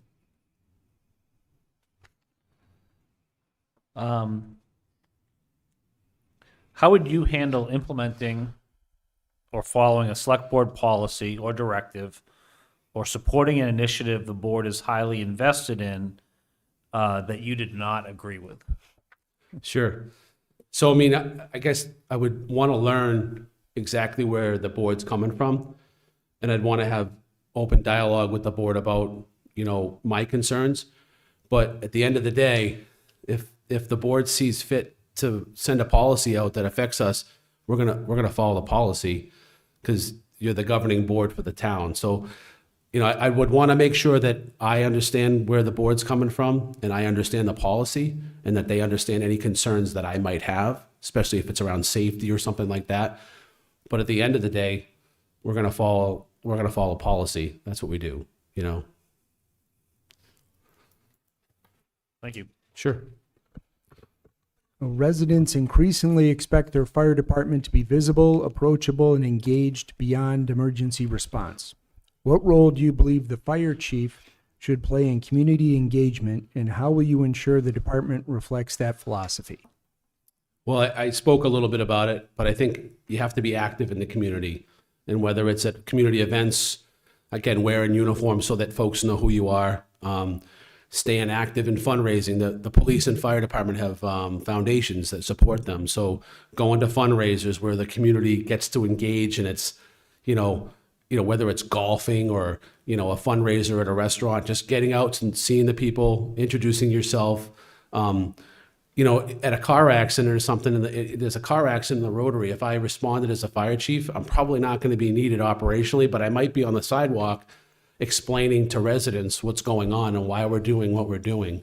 Just being a face to the public, whether it's trying to get involved with the senior center, going to, community breakfast at the senior center, or, getting invited into the retirement communities and doing fire safety talks. Anything to get your face out to the public, introduce yourself, be in uniform, be available. Oh, and follow up. Can you describe how you engage with the residents in various key impacted communities and groups in town? Did we answer that? Oh, what did I say? Impacted committees. Pardon me. Can you read that again, Sean? Yeah, I guess I should. Okay. Can you describe how you will engage with the residents in various key impacted committees and groups in town? Oh, I said communities, but okay, sorry. Well, I guess if there's a committee that's discussing something that involves a fire department, trying to get yourself invited in, or if it's an open meeting, attending. I know, like the deputy chief, a lot of his work recently is revolved around fire prevention. He attends planning board meetings and such. Whatever I can do to put my face out there and be available, attending, especially in the first year where I'm trying to make new connections and meet people, attending all these different meetings that are open meetings and just being present, being available for questions.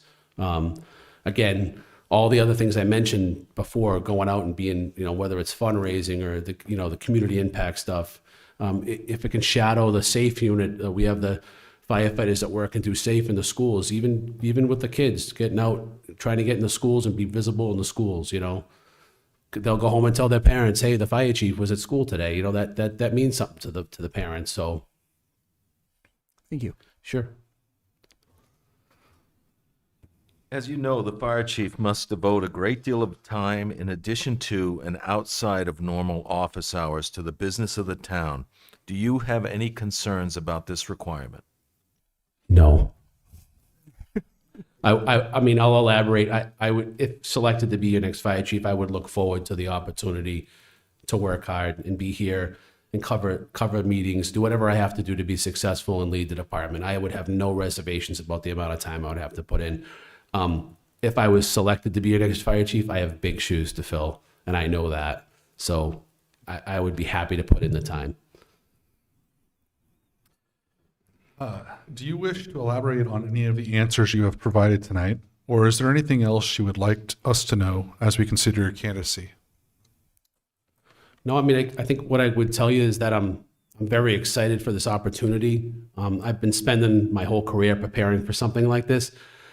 I kind of always say that timing is interesting. Like, I didn't know Chief Purcell was going to retire this year, but like, I'm at the point where this is really good timing for me. I mean, I did my college education fairly early on in my career, but I've been continuing to better myself throughout the year. I offered my portfolio to you folks. In that portfolio, I have like numerous letters from other fire chiefs, and those are chiefs that they're tangible to me to network with. If I'm selected and I have to learn this job over the next year or so, those are folks that are very tangible to me that I can call upon. We're blessed that Chief Purcell's not moving to Alaska, so he's very available to us. I was introduced to this community when I was in paramedic school, and the paramedics, or the EMTs and firefighters at that time were just great folks. When I started here, I had this realization in 2002. I walked in the door, and there were older firefighters working here that were happy and enjoyed what they were doing. And that just wasn't a thing at my other job where I came from. I fell in love with this town. I love walking around at night in the summertime. I love interacting with folks, whether it's over at Lion and Dairy Queen or people that are around the 9/11 memorial at night. It's a wonderful community, and I'd love to lead the fire department here. Thanks. Do you want to give your follow-up question? No, Joe. Oh, I was just going to say, that completes our questions. Are there any questions you have of us? No, I don't think I have any questions tonight. I appreciate your time. I'm excited to be part of this process. I'm excited to have been here. What I'll tell you is that Chief Purcell offered you a bench of, as he referred to in your meeting about having people interested in becoming the fire chief. If I'm selected to be your fire chief, I know we had 4 great candidates. 2 of us made it to the final round. At the end of my tenure, I will assure you that we will have a bench of people that want to take my place. I will assure that to you. That we have great talent at 42 Milk Street. There's a lot of people that could do this job. I'm excited that I was able to get to this part, and I appreciate your time tonight. thank you very much. Yep. Thank you.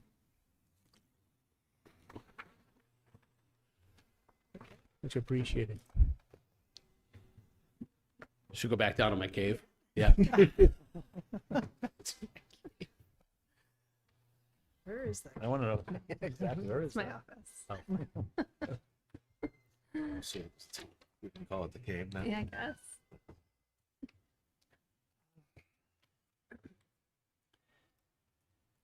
Okay, so we move on to deliberations and consideration of appointment. I guess, is there anything we should consider, Christy, or? Okay. Anybody who would wish to begin? Could we just have a moment? Yeah, just give us, collect our thoughts a little here. Around everything we have, sure. Yeah.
Let me know when you're ready. Just one moment.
We're not sleeping up here in case anyone's wondering, like, what are they doing? Lots to factor. A lot of material to go through. But Sean, I'm all set when you are. Ready?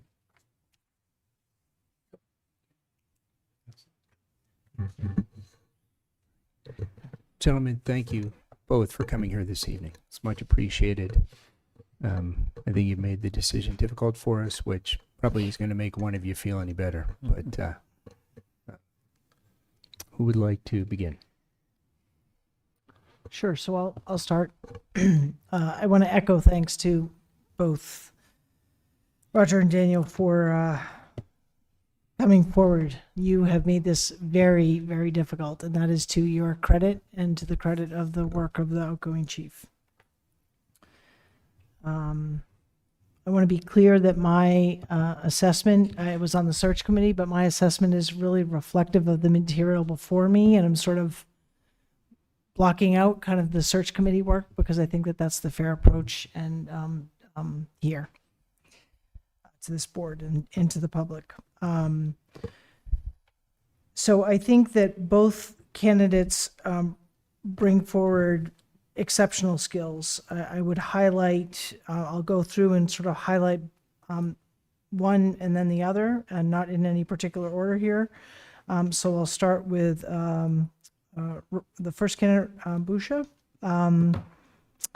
I think that the training experience, both experientially coming up through the ranks as well as being a training leader, lots of experience there, is notable. Highly technical, as was evidenced in the assessment center, scoring very high in that category. And obviously years of experience as a shift commander. I would also emphasize the performance in the assessment center on the in-basket and oral and written as among the highest of the candidates. Candidate Hare, great communication skills and conveyance of that energy, budget experience, has an understanding of municipal government, as demonstrated through the examples shared and those that we've seen over time. Has extensive education, already has his bachelor's and master's. Congratulations to that. In addition to the experience, and obviously his shift commandment skills. I think both bring forward different energy, and but clearly both have a very strong passion and love for this community and for the Westborough Fire Department. So I just thought it best to share my thoughts on kind of where I see the strengths, and I'd love to hear from the rest of the members. Thank you. Sure, I'm happy to go next, and thank you, Shelby, for leading off, and thank you again to both of you. I know this is not easy, but as echoed before, congratulations both of you for making it this far. And you didn't make it easy on us. I'd say going through, and for those that listened, we heard a lot of similar things and similar answers to our questions, and I think that is, I think that's great, because I think it echoes what you've learned in the fire services, but just as importantly in the Westborough Fire Department. So, thank you both for that. I think you both bring strong experience, differences, of course, in the ways you've gone through the department, but I think both highly qualified. I will say, not to repeat some things that Select Board Member Marshall said, maybe just a few to add to that. I think strong communication styles from both of you, different in that. I think for Captain Hare, just a little bit more conversational, a little more comfortable with this, is a nervous experience in that. But I also balance that out with the assessment scores, where Captain Boucher, to echo what it is, very strong scores in categories there that display the skills that you have. I think the written communications, from what I saw, strong on both, but Captain Boucher, I think very, very well spoken through what you submitted to us. I think the pieces, again, that put in budget knowledge, the experience in capital plan, Captain Hare, that you had. I apologize, Captain Boucher, if I'm getting that right. Boucher. 'Cause I Sorry. already said it wrong. Yeah. Thank you. Yes, sorry. I thought I was listening Yeah. there. So, but as I saw, I think in the resumes, but also Captain Hare mentioned it was the chief credentialing. I didn't see that, Captain Boucher, in yours. I'm not sure if I missed that or not, but that was one that I just wanted to highlight as a difference that I saw there. I think from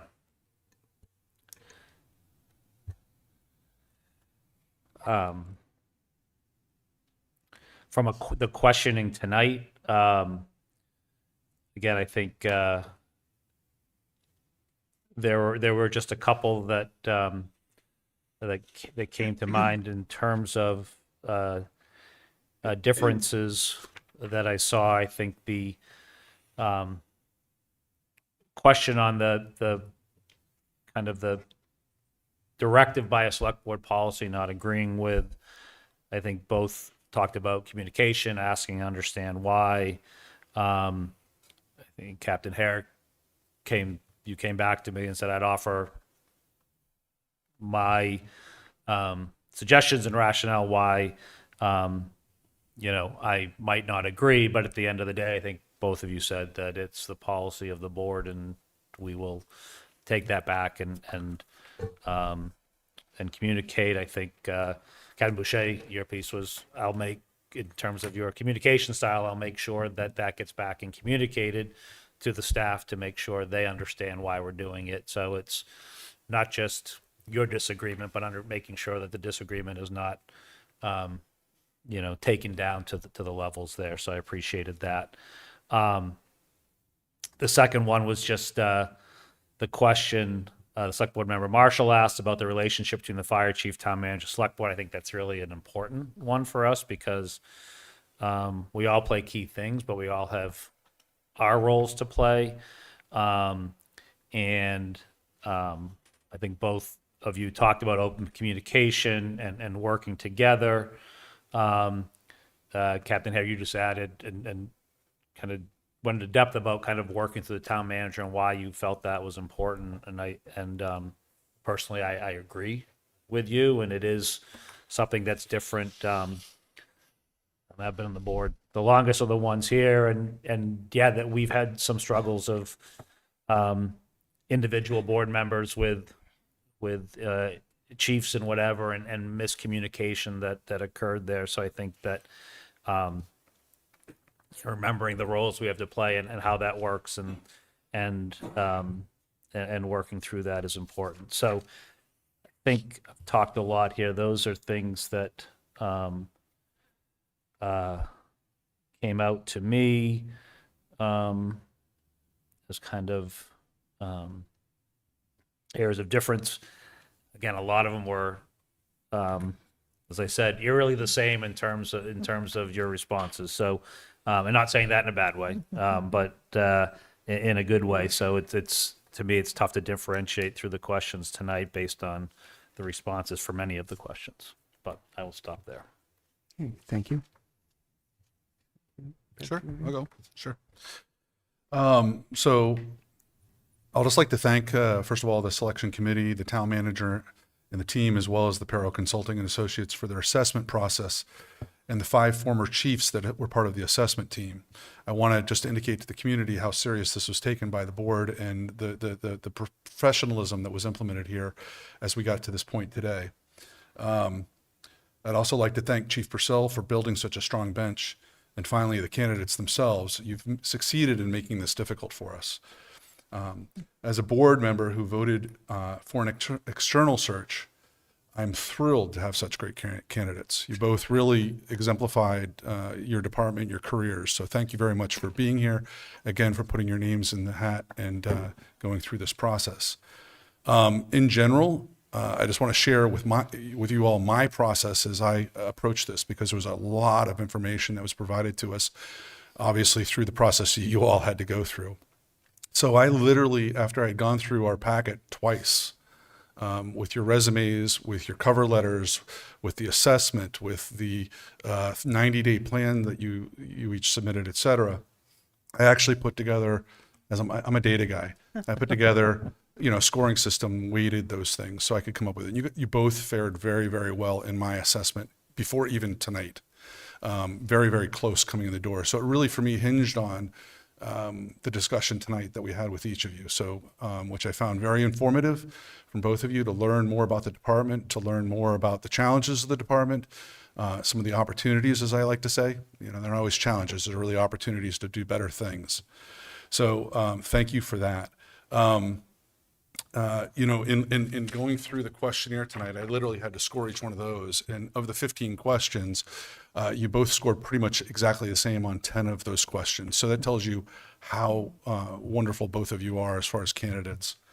I did find, just to give you guys kudos on each areas, candidate Busha, I found that your answers were poignant in regards to the work with the public, your training knowledge, the ISO work that you talked about, as well as your long-term plan. I found it to be informative. I found it to be thorough.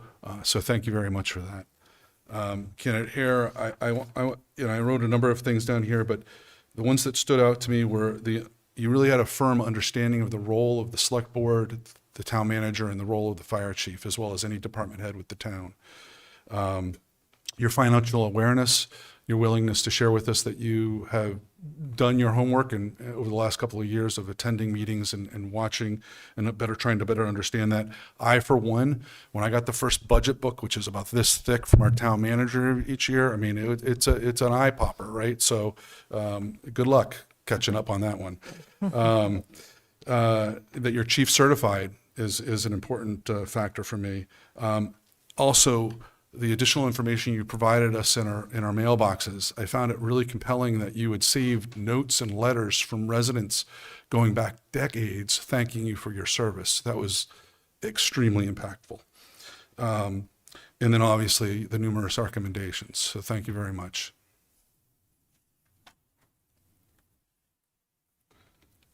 Well, first of all, wow. Really, I've never been through this process before. I hope we always get this pool of candidates. I want to thank, Mark, can you just speak? I want to thank everybody who applied. I want to thank the entire department, really. It's nice to have hard decisions. And this is a hard one. For me, I only get one shot at this. Hopefully, whoever, gets this job, the other one will have another shot at this someday. And but I only get one shot at this right now, and it's really making it difficult for me because I'm drawing on mostly what I saw tonight. The background information that we got was extremely helpful. The fire chief assessment was extremely helpful, and there were some, I think one candidate had a clear advantage in that assessment, in my opinion. As far as tonight goes,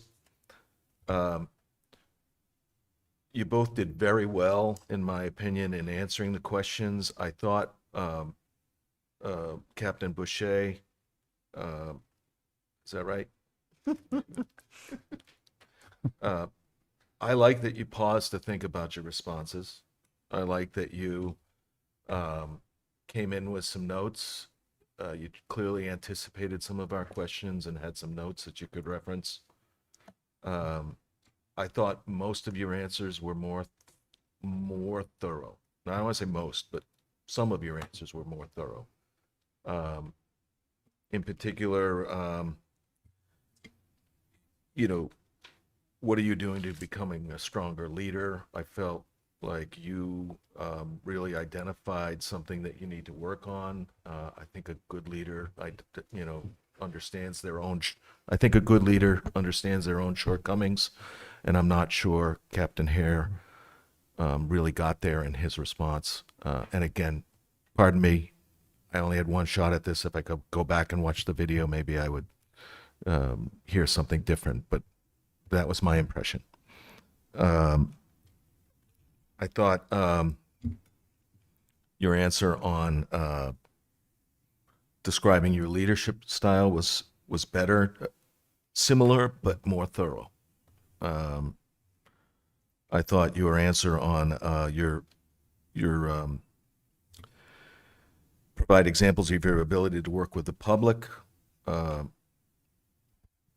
again, more thorough, not necessarily better, but just more thorough, which I appreciate. And again, I think it may have come from thinking through your response before you're answering, which, believe me, a firefighter, I'm sure, has to think quickly on their feet. But I thought the willingness to pause, make sure that your answer was really addressing the question. For example, like Captain Hare's answer on the how would you handle resistance to change both internally and externally. I'm sorry, the one before that, the provide examples of your ability to work with the public. I'm not sure that Captain Hare answered the question, or at least the entire question. I do think that Captain Hare's answer on the 5-year plan was a little bit better. You both addressed a lot of the, the ISO, the regional dispatch center, the regionalization of the force, but I thought Captain Hare's answer addressed some really innovative ideas for revenue creation. As much as I like the mechanic idea, I thought the I forget what you called it. Integrated community health concept might be more of a revenue driver for the department. So I thought that was a good answer.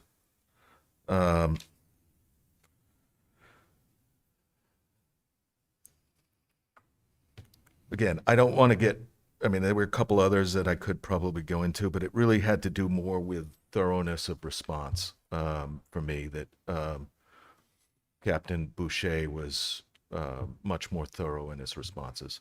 And I did also like the fact that you had 2 very good questions for us as a board. I thought that was gave us a chance to interact and give you an idea of where we're coming from.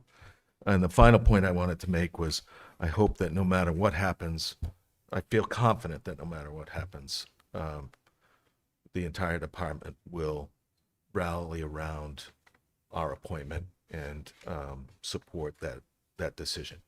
So I'm excited for that. All right, thanks, Mark. Yes, again, thank you both. You both, you represent yourself well today. You represented your former chief well today. And I think you really represented the strength of the entire Westborough Fire Department today. So, and, the decision of this board to do an internal search, you made it look like a pretty intelligent one. So thank you. I think there was a lot of very similar answers, which I would expect working in the same department underneath the same chief, hearing the same message. So that gave me confidence. I think you both clearly can command folks and can command a room and have a presence and to be able to do that, because obviously you, as a chief, you find yourself in situations that are critical, right? Where immediately you may not have the opportunity to explain why something needs to be done. You just need it to be done, and that the individuals who report to you, you can build that trust that will happen. I think I appreciated both your answers. I thought, Chief Hare, I think you appeared more confident today in front of us, which I think made some sense. There's, an age gap here and stuff. And I think the experience you've had, especially recently in terms of some of the responsibilities of a fire chief and sort of being involved with the budget plan, sort of listening and maybe not necessarily participating on town committee meetings, but, monitoring them and understanding the sort of idiosyncrasies or the inner workings of those committees. I think I appreciate it. I think both your assessment scores were very good, as I would certainly expect they would be.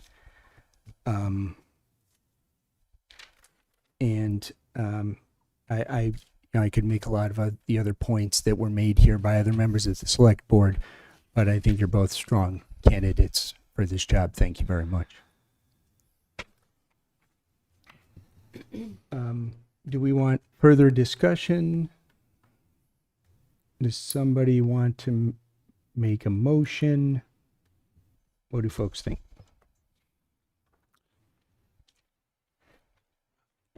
So just a point for the board, this is something that I learned, I'm going to bring this into the search, from the search committee, and that was the, just for awareness, because it wasn't aware to me, the fire chief certification that was noted is a, Christy, help me to sort of explain the process. So it is, you apply to do it, and there is a process through which you have to go through, and only so many candidates are approved for that.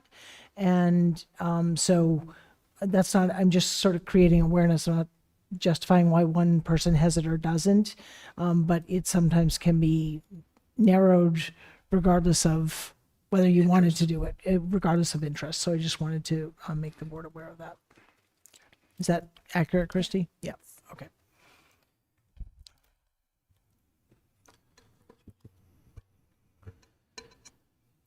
Oh, boy. Can we have co-chiefs? Is that a thing? Have we ever done that in the Commonwealth? Yeah, that would be That's a joke. that would be a great way to disappoint both of them. Yeah. Can we just clone Chief Purcell? What? No. We have two very good candidates. We don't need to. No, I'm just Yes. kidding. I'm just kidding. I, Yeah, I so- do feel, I'll just open up a discussion here. I do feel that there is a stronger candidate than the other. In particular, I felt that candidate Hare was a stronger candidate in regards to the discussion tonight. Contrary to Mark, your thoughts on I'll say the length of answers, I found that his answers were more concise. I also felt that his knowledge in regards to the relationship between the boards was spot on. I did not get a clear feeling on that answer from the other candidate, or from candidate Boucher, sorry. Certainly the captain's certification, chief certification is a strong indication for me. I felt Captain Hare was a stronger candidate overall in regards to the interview itself, and that kind of put him over the finish line for me. So appreciate that, Patrick. I think this is like a neck and neck Kentucky Derby, like nosing each other out. And so many of the answers, I think just conveyed their style, and I think that that's wonderful because it's your style and you own it. And I felt very confident that both of you individually own your style, and that makes for great leadership. I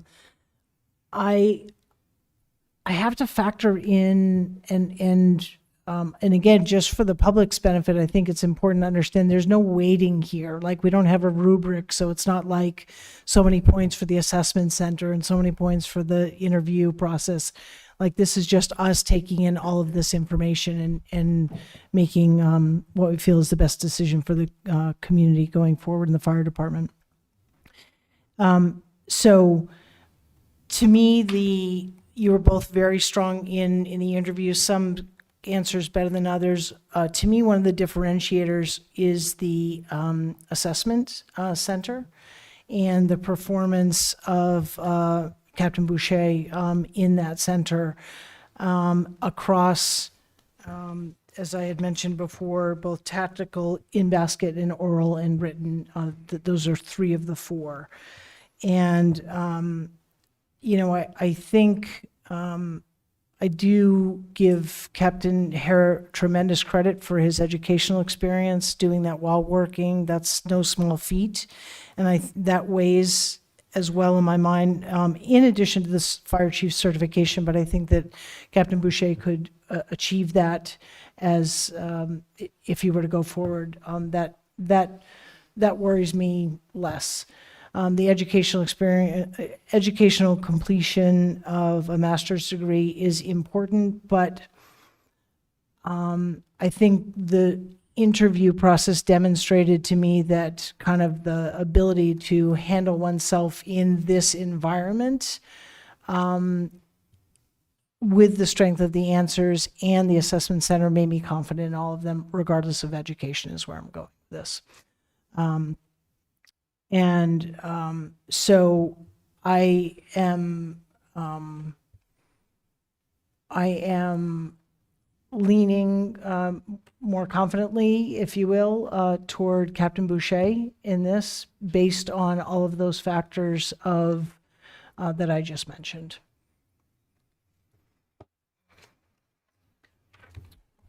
Yeah, I too am leaning towards Captain Boucher, and again, it's a hard decision. I liked Captain Hare's confidence. He's a very likable guy, and I would probably follow him, not into a burning building, but somewhere. But I also felt like there's a lot of things I don't know about the fire department, about being a firefighter, a lieutenant, a captain, a chief, and the assessment did weigh a lot with me because of the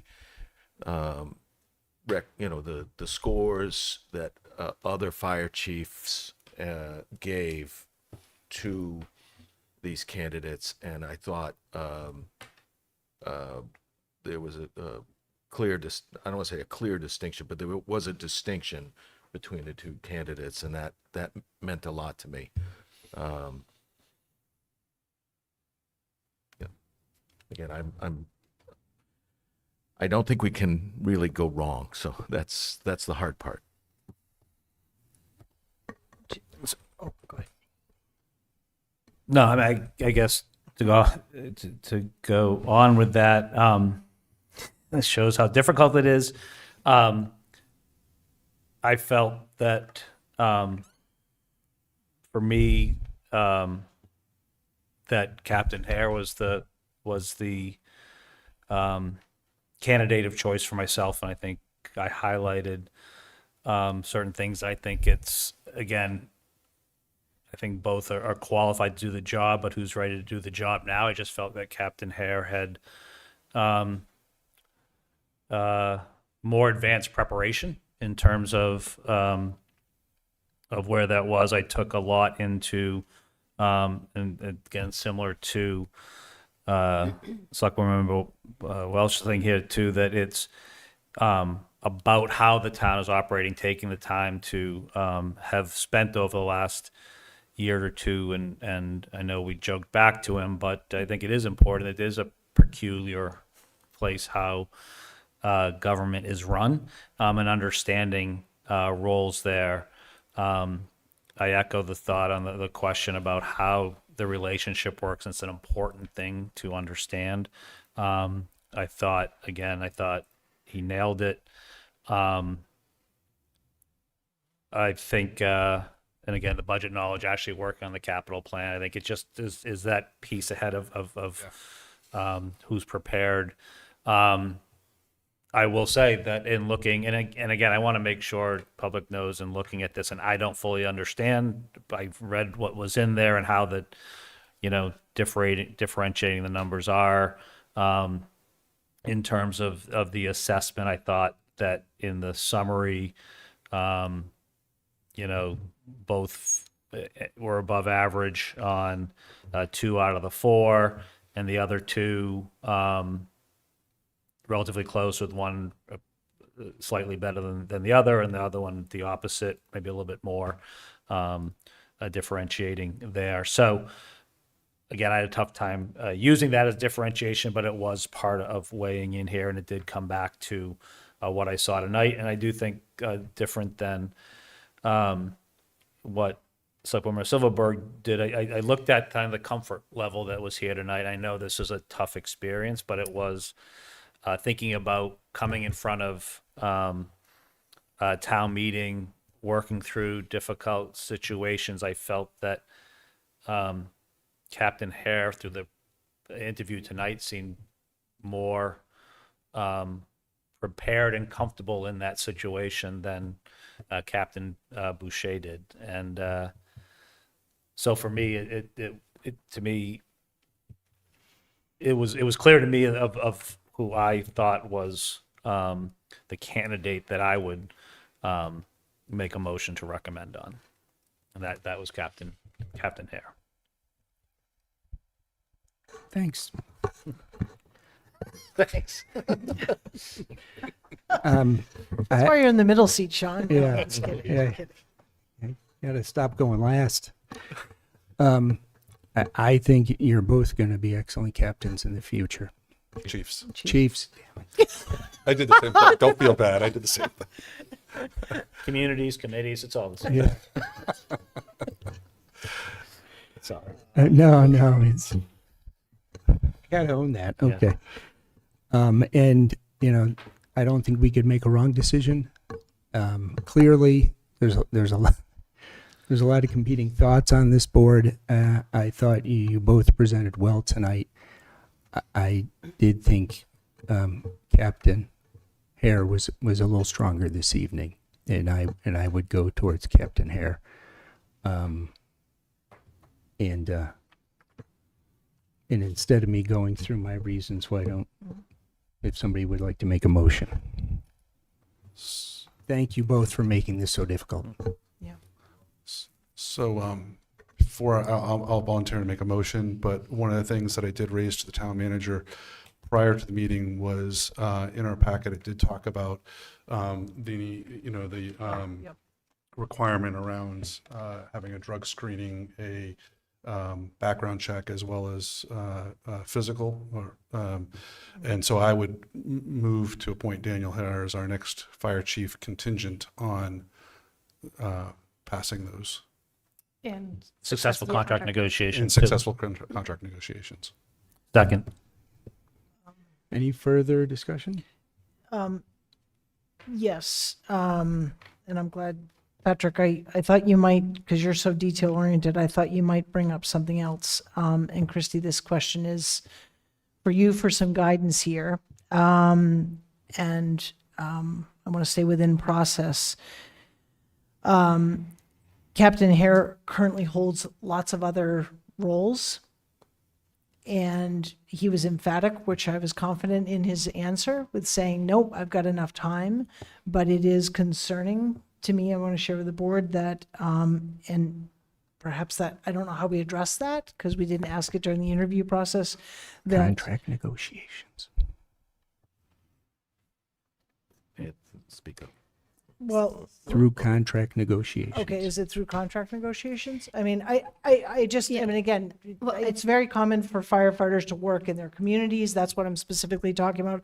He's not like moonlighting as some other role. I just want to be clear.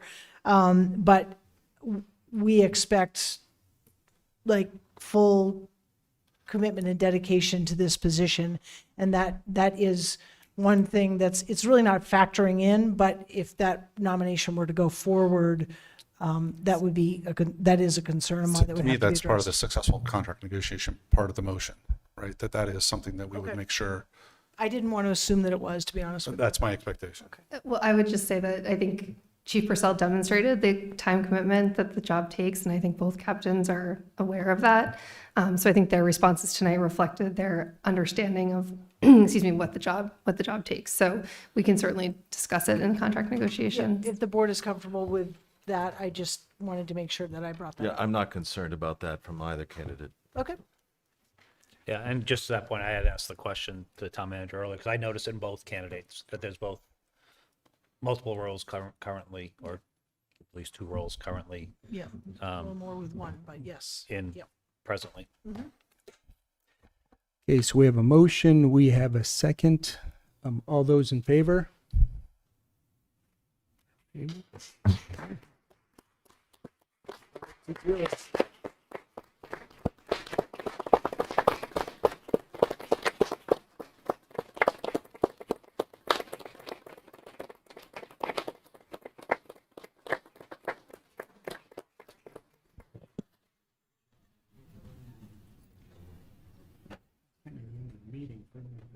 Yeah.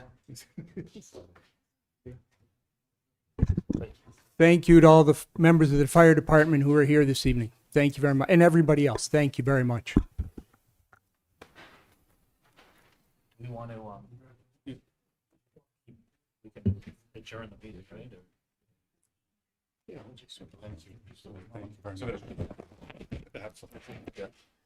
great job. Thank you very much. Yep.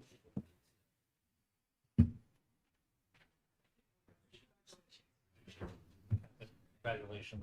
Congratulations. Congratulations. Thanks.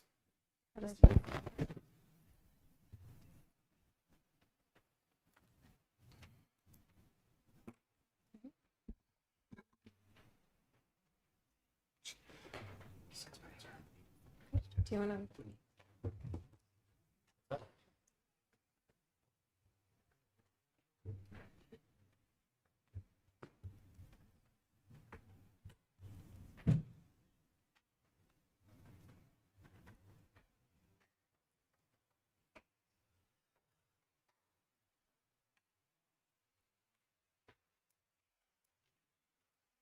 You don't have anything else, right?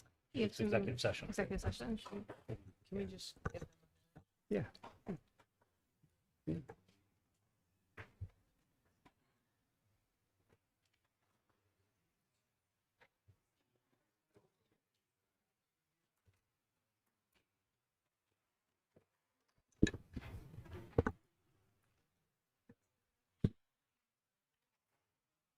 I think we're.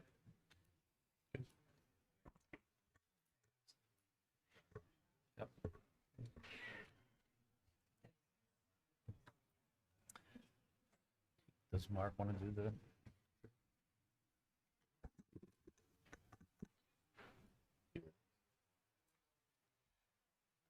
Yeah, go ahead, because we're just sort of moving into executive session.